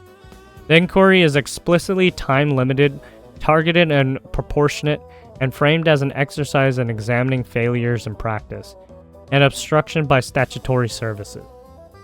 There is no mandate to examine the national scale of the problem, the overwhelming ethnic and religious profile of the perpetrators, the honor and shame-based cultural drivers, or the role of political correctness and electoral cynicism as allowing the abuse to flourish for decades. Victims and survivors are nationally placed as at the center, yet the terms of reference carefully avoid the very questions that the public and the survivors have demanded by answered for decades. This is not an inquiry designed to deliver truth or justice. It is a containment exercise by narrowing the focus to local operational failures and excluding any systematic analysis of the demographic, cultural, and religious patterns that witnesses have repeatedly described. The government has ensured that the most uncomfortable truths, not least those but implicate labor's own chronic dependence on certain voting blocks, will never be confronted. The very government that once resisted a national inquiry has now given us one with terms so tightly drafted that it cannot possibly disturb the political consensus that enabled the rape gang. None of this will expose what really happened. It is structured precisely so that it cannot. While the core grooming gangs were overwhelmingly Pakistani Muslim networks operating with political protection, the Labour Party's complicity went far beyond mere negligence. In multiple documented cases, both sitting and former Labour councillors and figures were themselves perpetrators of child sexual abuse. That's probably why they didn't fucking want to talk about it. Is because they themselves were doing the acts too. Yeah, see, it's a whole it's a whole circle. And it's the Ouroboros of fucking destroying your own country because you decide not to fucking protect it. A party that treated Pakistani Muslim communities as precious vote banks, even while its own members were raping children or tipping off predators. Direct perpetrators within Labour ranks. Lord Nazir Ahmed, former Labour councillor in Rotherham and Labour peer, was convicted in 2022 of multiple child sex offences, including rape of a 13-year-old girl, jail for 5.5 years. Ahmed had been a Labour councillor since 1990 and was elevated to the peerage by Blair. Survivors described him as a part of the same network that enabled Rotherham's grooming gangs. A survivor publicly demanded that he be stripped of his peerage and truly shamed. The former Labour councillor Liran Bellman pleaded guilty to sex offences against a child after approaching a 13-year-old and asking if she was a virgin. Labour councillor Carol Clark faced formal complaints after allegedly warning her pedophile son of his impending arrest and a grooming-related investigation while simultaneously voting on grooming gang matters. Wow. What a fucking crazy bitch. The former Labour MP Ivor Kaplan was arrested for grooming a 15-year-old child in 2025. These were not isolated bad apples. They were Labour members operating in the very councils. Rotherham, Rochdale, Oldham, and so on. Our grooming gangs thrived under political cover.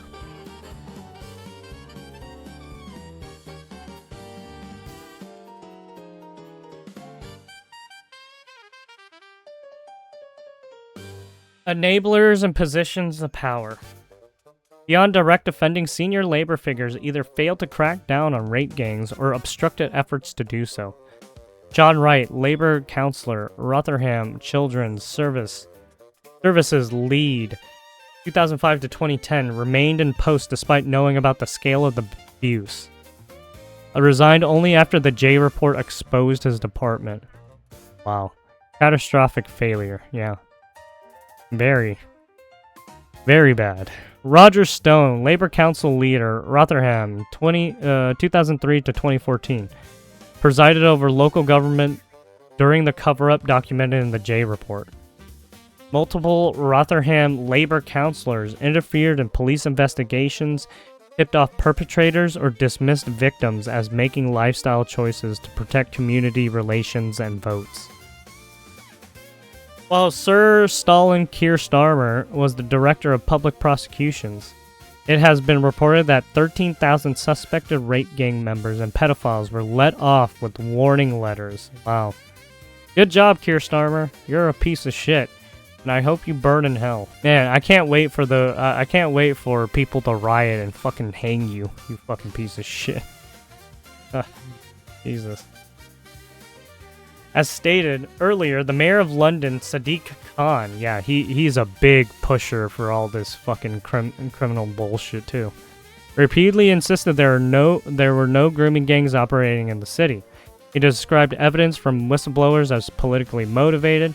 He told the London Assembly that child sexual exploitation in the capital is a far more complex matter and does not fit the grooming style patterns on display across deprived northern towns. What are you talking about, you fucking lunatic? These statements he made despite the fact that the Metropolitan Police had in its possession reports of young girls being plied with alcohol and drugs and then raped by groups of men in hotels and other locations across London.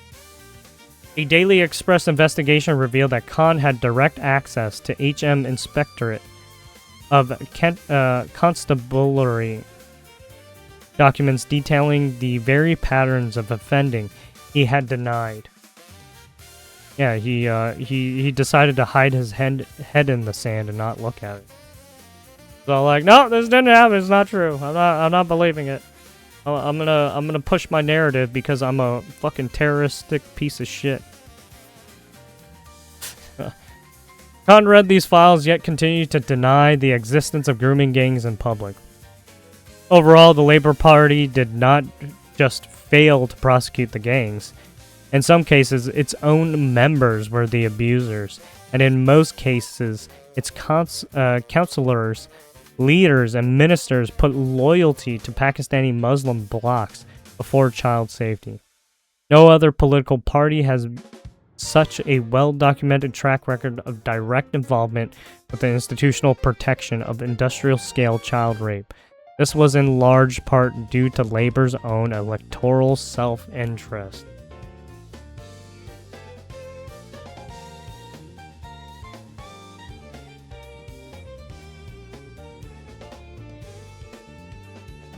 Yep.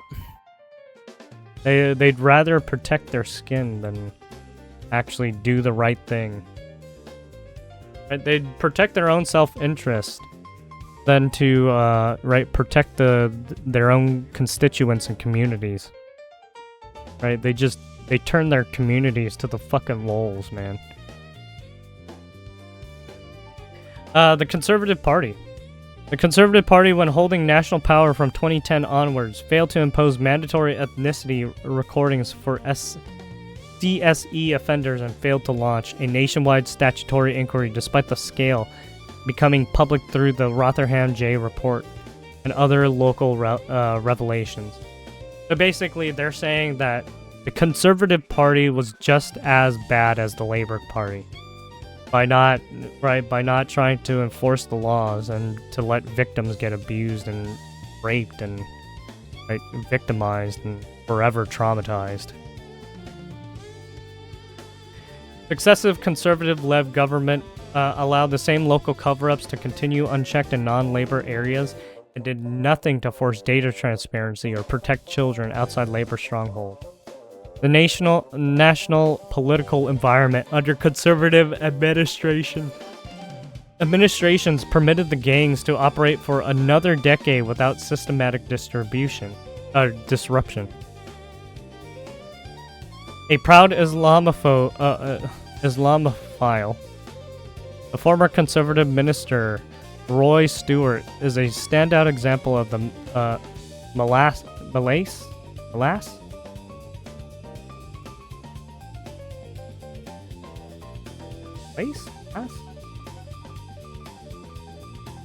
How do you pronounce it?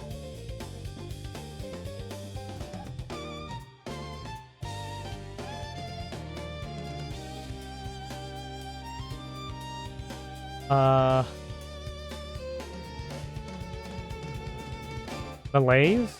Malaise. Oh, okay, it's Malaise, I'm sorry. Malaise within the party. Stewart once stated on his podcast with Alistair Campbell, The Rest in Politics, that the grooming gang phenomenon is no more than a small-scale blight largely confined to the north of England. I don't know about that, man. Looking at that map, it seems like it's all over the fucking UK, huh? I don't know about that one. At the very least, this downplays the national pattern documented in witness statements from towns and cities across the country and reinforce the political reluctance to confront the full scale. Demi Woodhouse met David Cameron as early as 2015 and told him everything she knew, up to and including the fact that many child victims were still being criminalized. A number of prominent figures within the Conservative Party have become more vocal about the rape gangs phenomenon amid the issue's rising political salience. Silence? Is that supposed to be silence? I think they spelled that wrong.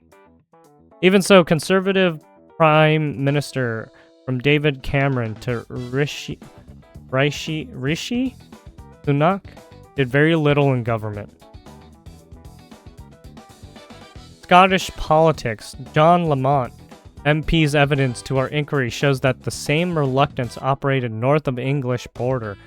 Successive Scottish governments across parties, but with clear Labour influence in earlier periods, refused to commission a dedicated national inquiry into grooming gangs, failed to introduce specific CSE markers, and fell short of routinely recording the ethnicity of offenders. This data gap prevented the development of any proper national picture and enabled rape gang networks to continue unchecked in both urban and rural Scotland.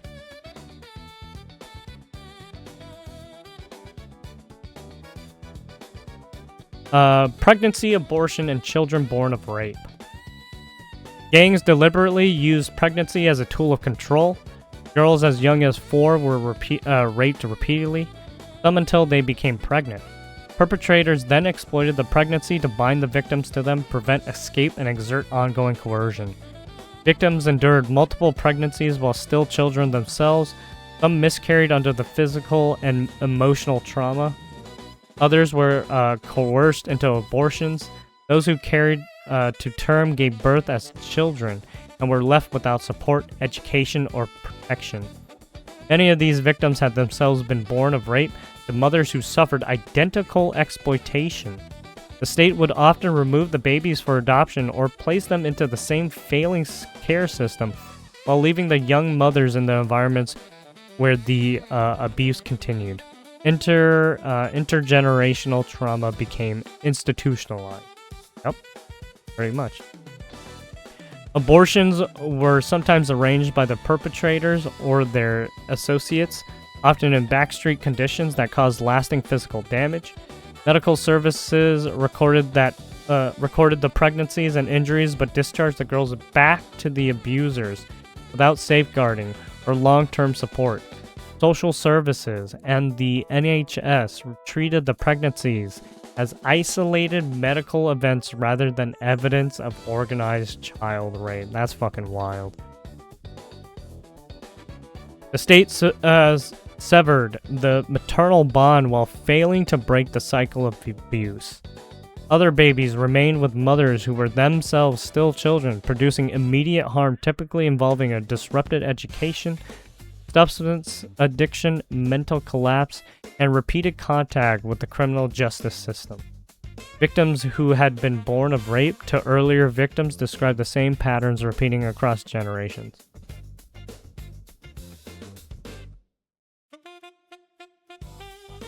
Every statutory agency encountered these pregnancies. Hospitals and sexual health clinics recorded genital injuries, sexual transmitted infections, and pregnancies in... they don't call it STDs. I guess they call it STIs. And pregnancies in 2... Is that 2? What? Wait, what? 2? What the fuck is this? 16-year-old, so 11 to 16-year-olds, but made no protective referrals. Mental health services discharged girls after suicide attempts linked to their pregnancies without trauma care. Social services closed cases or returned the young mothers to risk environments. Police failed to investigate the rape that caused the pregnancies even when the perpetrators were named and known. Licensing authorities allowed the taxis that transported pregnant girls to continue operating. The family law courts made matters worse for victims across the board, often by awarding rapists parental rights over the very children begotten by their heinous crimes. In some cases, such rapists have even been allowed to apply for a contact order to meet their grandchildren. That's fucking wild. Impact on survivors. The rape gangs destroyed the lives of hundreds of thousands of children. Survivors live with permanent physical and psychological damage that no institution has ever properly addressed. They carry lifelong PTSD, complex trauma, addiction, chronic pain, interrupted education, criminal records, lost children, and live with permanent fear. Many attempted suicide and sadly some succeeded. Others lost their own children to the same system that failed them. The state did not merely fail to protect these survivors, but it compounded the harm in criminalizing them, discharging them from hospitals without support, removing their babies, and leaving them in environments where the abuse could continue. The evidence shows a national pattern of lifelong devastation inflicted on children who were raped, trafficked, impregnated, and then abandoned by every agency meant to help them. Fiona was raped repeatedly from age 13 while in care. She became pregnant at 15, and her child was removed for adoption while she remained in the same exploitative environment. Due to her abuse, she developed psychosis at 17 and mutilated her own legs with a blade because the gangs had complimented them during her abuse. Jesus fuck. Man. She now lives with profound PTSD, substance dependency, and long-term physical injuries complications due to her abuse. Michelle suffered near daily rape from age 13, became pregnant 4 times as a child, endured miscarriages and coerced abortion, and gave birth while still a teenager. She describes her childhood and future as destroyed, and she lives with PTSD that affects every day of her life. Chloe was raped repeatedly from age 11, contracted multiple STIs as a 13-year-old, starved to 5 stones. So about 50 pounds. Real weak. Wasn't eating. They fucking starved her. Shit like that. Drugged with heroin, imprisoned in her own home, and publicly humiliated. She now carries severe gynecological damage and lifelong trauma. Leanne was abused from infancy, trafficked, subjected to extreme violence, including penetration by objects, strangulation, and backstreet abortions. She lives with profound physical injuries and a total lack of trust in every institution. I think that was the person who was fucked over by all the institutes, right? Because they were just openly allowing, right, the the gang members to fucking come pick her up and shit. And said it was okay to pick her up and shit like that. It was like, what the fuck? Grace was groomed from early adolescence, raped while intoxicated, entered violent domestic relationships, and watched her own children abused. She suffers severe mental illness, displacement, and ongoing stalking. Kate endured a decade of trafficking, filmed blackmail, red rooms of torture, animal rape, and witnessed murders of other girls. She received an NRM conclusive grounds. But despite this, has received very little support and lives with trauma that she has to manage daily. Anna's recorded assault at 13 led to ostracism and interrupted education and lasting mental health damage. Jen was forcibly converted, married, and controlled under religious coercion, and she now has complex PTSD and lives in fear for her daughter. Leanne was held captive, beaten, and raped. While pregnant at 15, she miscarried and now suffers chronic fibromyalgia and psychological trauma. Taylor was gang raped across multiple towns, and she carries lifelong psychological harm. Jane was trafficked from a care placement, developed a severe eating disorder, was sectioned, and left with lasting physical and psychiatric damage. Rachel's daughter, aged 12, was raped, bullied, and abandoned by police and school. Took her own life. Every survivor described the same long-term consequences: destroyed education and employment prospects, broken relationships, inability to trust adults or institutions, chronic physical pain, addiction, repeated suicide attempts, loss of children, and a permanent sense of shame and worthlessness implanted by the gangs and reinforced by the state. The human cost is not abstract, but measured in ruined lives, lost futures, and children born into the same hell their mothers endured. Oh, conclusion. Are we done? This is it? Conclusion, here it is. Conclusion. The evidence from high-profile convictions and compiled data on group-based child sexual exploitation indicates a clear overrepresentation of Pakistani Muslim men. As members of the rape gangs, however, when examining the religious dimensions, often inferred from published names and court records and reliable reporting, the proportion of Muslim perpetrators appears even higher than the ethnic Pakistani figure alone would suggest.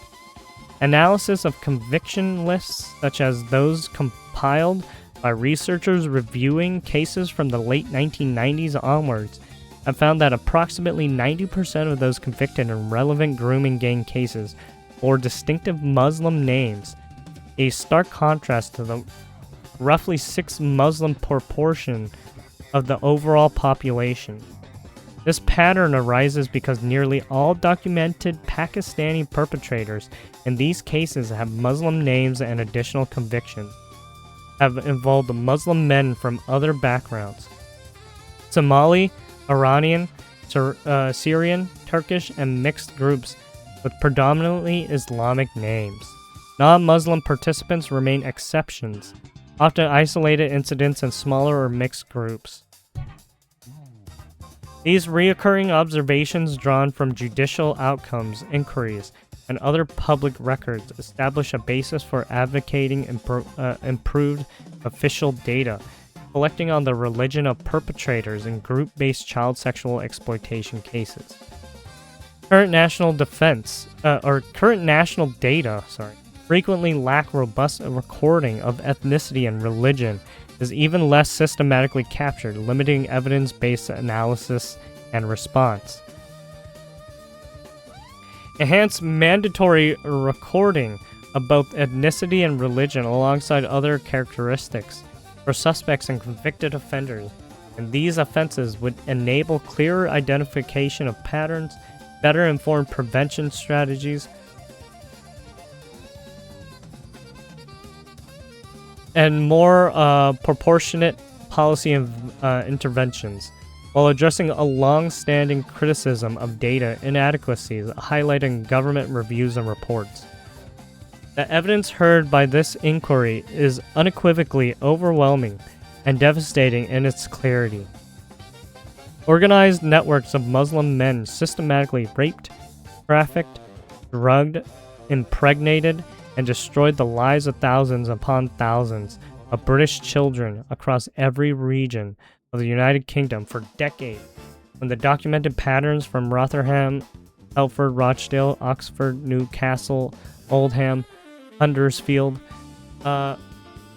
Peterborough, Burnley, Tameside, and dozens of other towns and cities are extrapolated nationally. The scale reaches at least 250,000 victims, and that's the minimum they can say, or at least that's all the evidence they have, right? Remember, some of the evidence was destroyed too, so there might be more, right? There might be way more cases. This is not a collection of isolated local scandals. It is a national scandal of industrial-scale child rape and modern-day slavery enabled, right? Protected and prolonged by the deliberate failures of the British state at every single level. Man, you thought Epstein was bad. Holy shit, this is even worse, to be honest. Because you have all the institutions literally turning away the victims and telling them to go get fucked. Like, holy shit. That's fucking wild. The testimony of the survivors and their families leaves no room for denial or equivocation. Sally watched her daughter's life unravel. Although her daughter has admitted to lying on occasion, the police privately acknowledged grooming, yet in public communications treated her only as a liar. Marlon had his parental authority stripped away so that his daughter could be returned to the very place where she had been raped. Whitney's reports of exploitation were dismissed, while her own childhood trauma was used to undermine her credibility as a mother. Rachel saw her 12-year-old autistic daughter discouraged from pursuing justice, bullied relentlessly, and ultimately driven to her death by an overdose. After the authorities failed her at every turn. I mean, the authorities failed all these people at every turn. The health institute, right, the social workers, they failed all these people at every fucking turn. Fiona, Michelle, Chloe, Mary, Grace, Kate, Anna, Jen, Leanne, Taylor, Jane, Lily, and so many others describe the same relentless pattern. Repeated rape, gang rape, blackmail with filmed abuse, pregnancies used as weapons of control, miscarriages, coerced abortions, and the birth of children who entered the world already condemned to the same cycle. Oh, you should have put death threats in that too. These were not all vulnerable children in the narrow sense the authorities preferred to believe. Some came from stable homes, middle-class families, and loving parents. The perpetrators targeted them precisely because they were unguarded by the collective male protection that some minority communities could mobilize, like the Sikh community. The gang operated under an honor and shame-based clan code that treated non-Muslims, especially white working-class girls, as property available for sexual use. They transported victims between towns, shared them among brothers and friends, and forced conversion to Islam, followed by unregistered religious marriages, and justified the abuse by describing the girls as easy meat, white trash, pig dogs, blah blah blah, or morally inferior. The same networks targeted Sikh girls until Sikh communities responded with collective male protection. White girls received no such defense there. Every institution that existed to protect children instead enabled the gangs. Police forces across England and Scotland discouraged reporting, criminalized victims, destroyed evidence, allowed known rapists to walk free on bail, and in some cases actively participated in or shielded the networks. Social care removed parental authority, placed children in trafficking hubs inside children's homes and semi-independent units, closed case despite clear evidence of exploitation, destroyed records, and retaliated against whistleblowers. The NHS recorded genital injuries, multiple STIs in 13-year-olds, pregnancies caused by rape, and suicide attempts, yet discharged the children back to their abusers the same night with no safeguarding or trauma care. Schools watched older men collect girls at the gates, heard disclosures of rape in toilets, and excluded the victims rather than protecting them. Taxi licensing authorities renewed permits for the very drivers who formed the logistical backbone of the trafficking networks and collapsed in the face of organized protests when basic safety measures were imposed. The media self-censored the ethnic and religious patterns for fear of being labeled racist. Social media platforms became the primary tool for initial grooming, distribution of rape videos, and coordination between perpetrators. Politics, especially the Labour Party, bears the heaviest responsibility. Councillors and MPs sat on the very authorities that covered up the abuse. They were briefed as early as 2003. A CROP multi-agency group yet later denied knowledge. When finally forced to act, the Labour government produced a national inquiry whose terms of reference are so lightly drawn, limited to group-based child sexual exploitation in a handful of relevant local areas. Time-limited and deliberately excluded any systematic examination of the demographic, culture, and religious drivers that it cannot possibly confront. The truths that this inquiry has heard.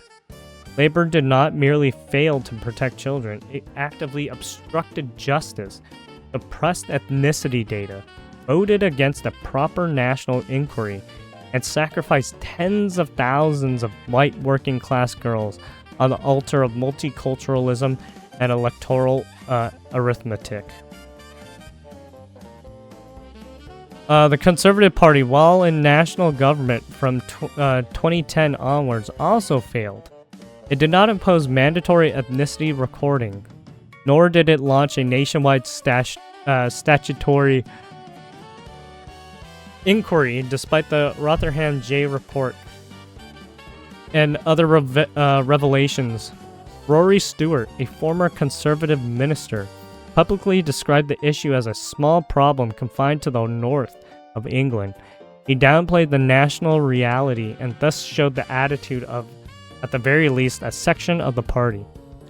Scottish politics mirrored the same reluctance, refusing a dedicated inquiry and failing to record offender ethnicity. The human cost is incalculable and permanent. Survivors carry lifelong PTSD, complex trauma, addiction, chronic physical pain, interrupted education, criminal records, lost children, unrelenting fear. Many have attempted suicide repeatedly, and some succeeded. Others lost their own children to the same failing system that failed them. The gangs used pregnancy as a deliberate weapon of control, and the state compounded the harm by removing babies for adoption, or placing them in care while abandoning the young mothers in the environments where the abuse continued. Intergenerational trauma has been institutionalized. The state recorded the injuries, the STIs, pregnancies, and the disclosure, yet chose votes. So-called community relations and fear of racism accusations over the protection of British children. Whistleblowers who tried to expose the truth, such as social workers, Haven Vines, Tommy Robinson, and countless protective parents, were suspended, bankrupt, subjected to down raids, asset freezing, and gagging orders. The rule of law failed, and racial and religious aggravation was almost never applied to the few that were convicted. Foreign national offenders were rarely deported, and sentences bore no relation to the lifetime of destruction inflicted. This inquiry has heard the testimony, it has seen the documents, it has recorded the names of officers, social workers, counselors, ministers, and instructions that failed. Institutions that failed, sorry. The evidence is now overwhelming and irrefutable. The rape gangs did not operate in the shadows, but with the active or passive consent of the British state. The betrayal was total. There it is, yep.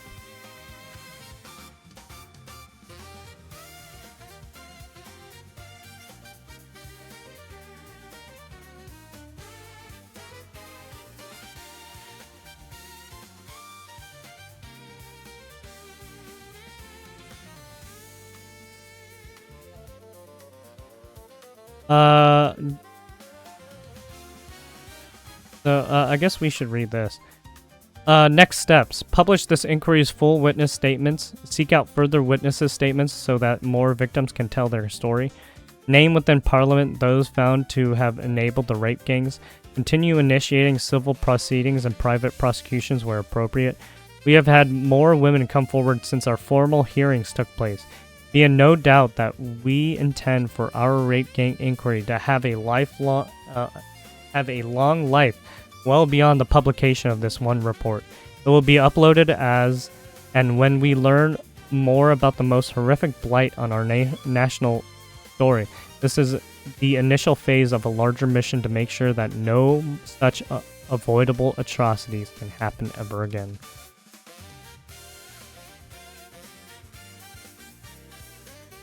A concluding message from Rupert Lowe. I wasn't gonna read these because it's I wasn't gonna read these because I think these are just some of the things that are right. Legislative response. Scheme for grooming a victim must be set up at one. Basically, these are the ways to how to mitigate.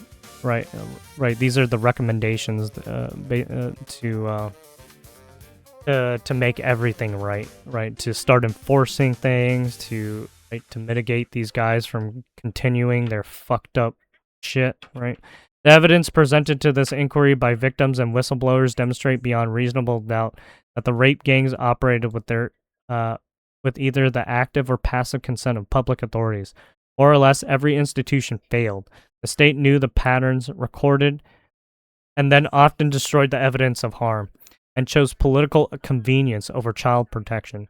Any government that aspires to restore justice, eliminate the gangs, and protect the next generation must implement the following recommendations. These recommendations are to stop, to cut the abuse and the fucking bullshit at the core. Only then can the British state begin to make up for its profound betrayal of hundreds of thousands of British children. Yeah, I mean, if any, they just need to enforce their fucking laws, but they didn't enforce shit.